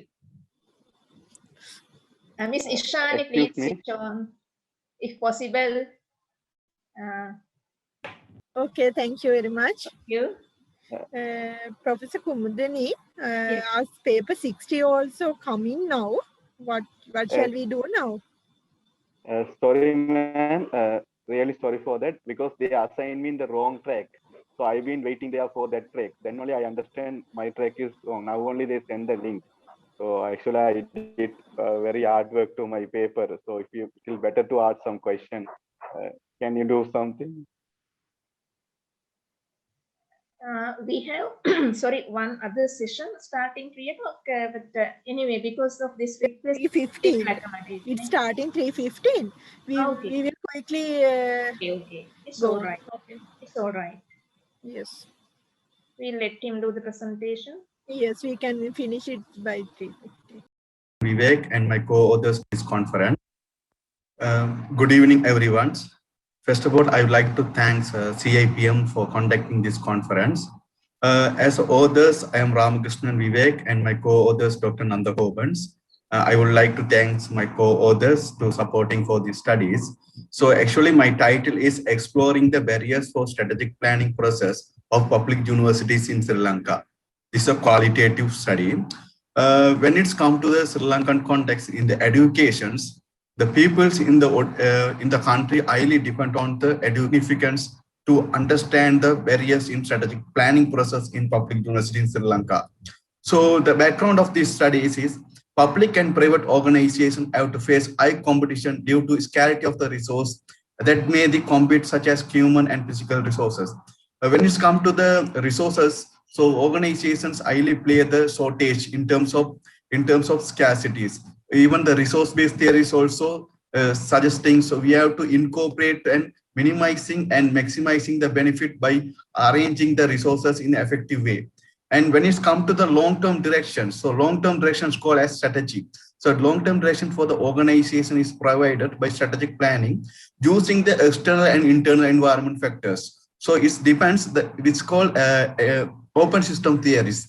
That means when the dynamic changes, the environment is highly changing every time. So we need to incorporate the changes when we are doing the business. Like that, public sectors also highly depends on the external environment changes. They need to incorporate, is very important. And organizations have to face uncertainties. For an example, pandemic is totally uncertain situation.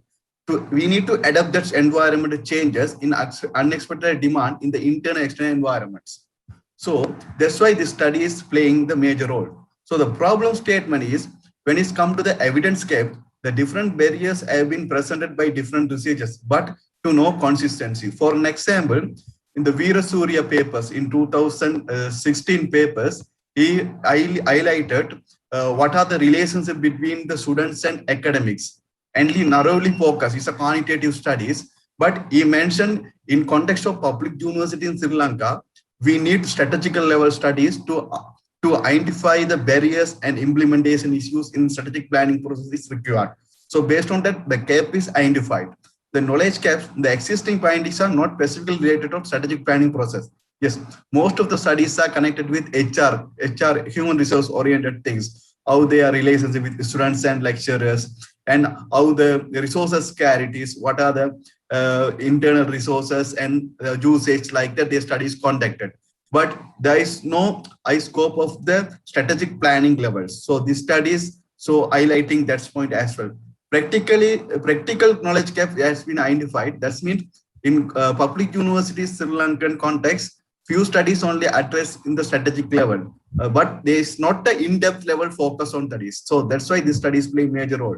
And methodological gaps, most of the studies, even the 95% studies depends on quantitative studies. So there is no studies to answering how, why questions. So that's why these studies play major roles to in-depth exploration to exploring the barriers in strategic planning.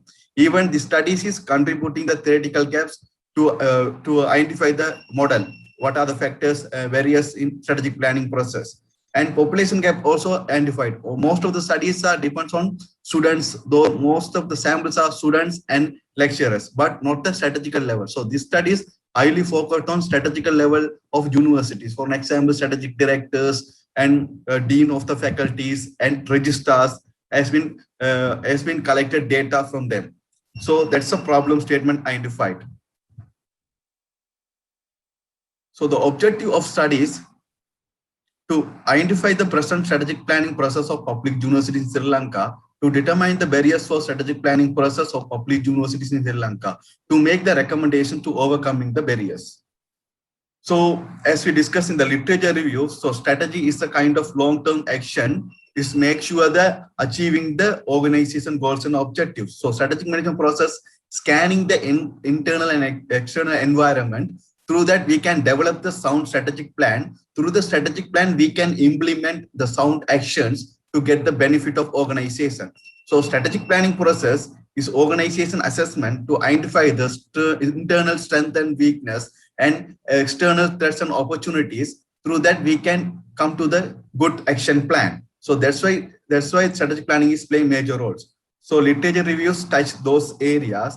And when it comes to the strategic planning and implementations, McKinsey 7S model has been highlighted in the literature review, and balanced scorecard as well highlighted.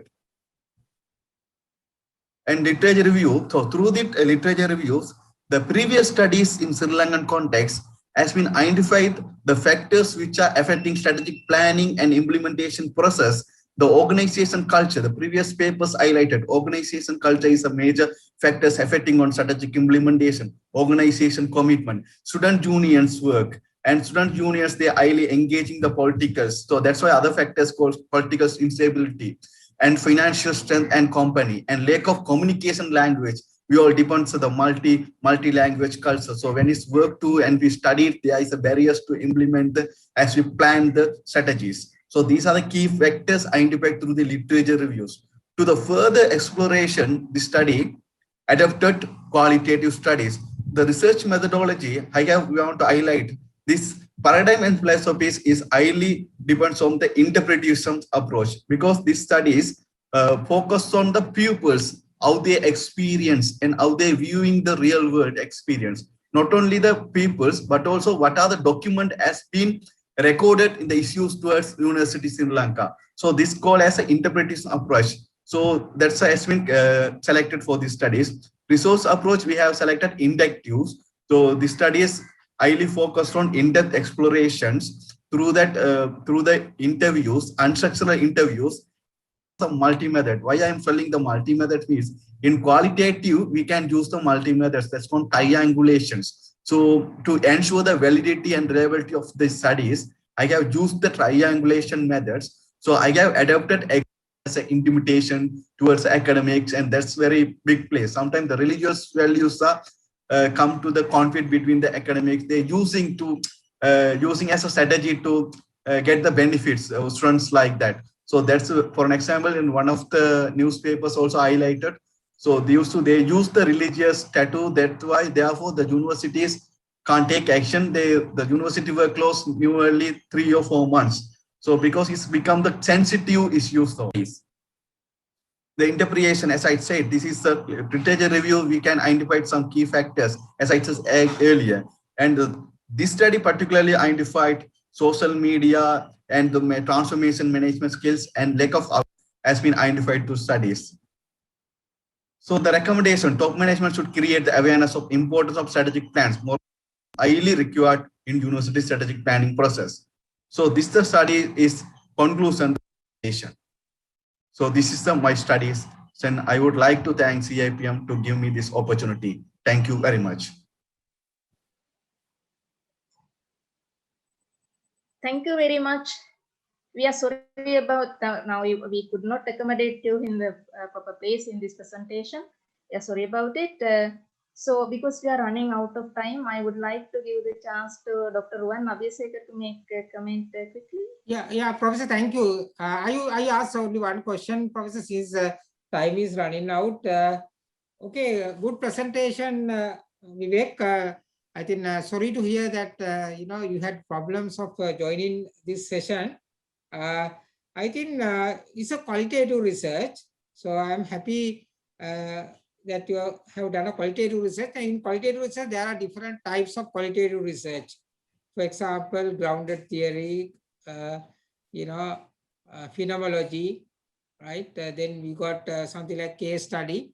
So have you identified your research in a particular qualitative type, Vivek? Yes, sir. So I have selected. I mentioned, but they skipped that one.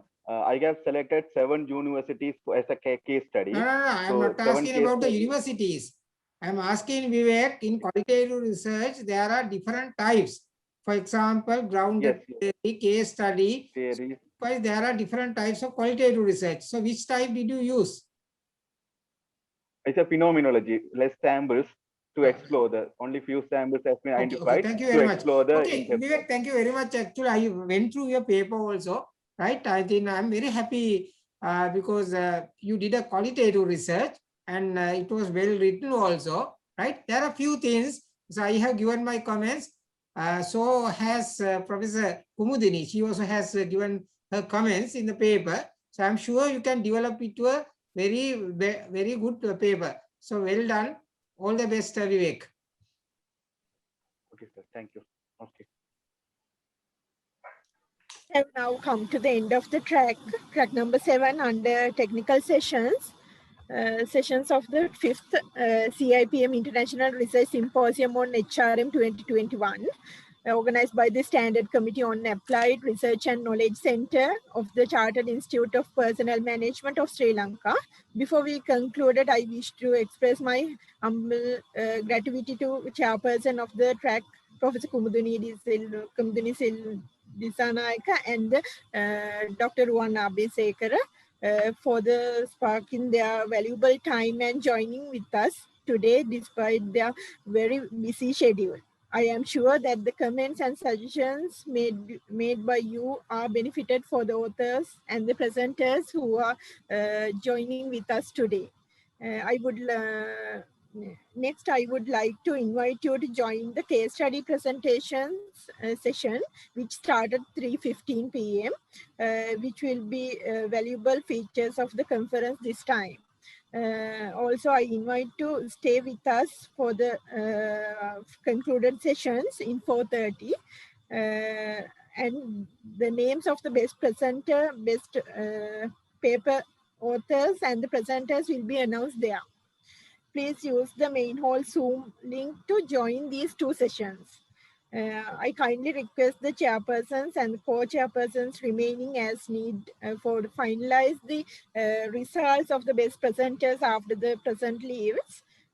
Thank you very much once again. Okay, thank you. You can leave now. Thank you very much, everybody. Thank you very much, Dr. Thank you very much, Dr. Dilrukshi. Okay, wait, chairperson for coordinating. and co-chair. Yes, thank you.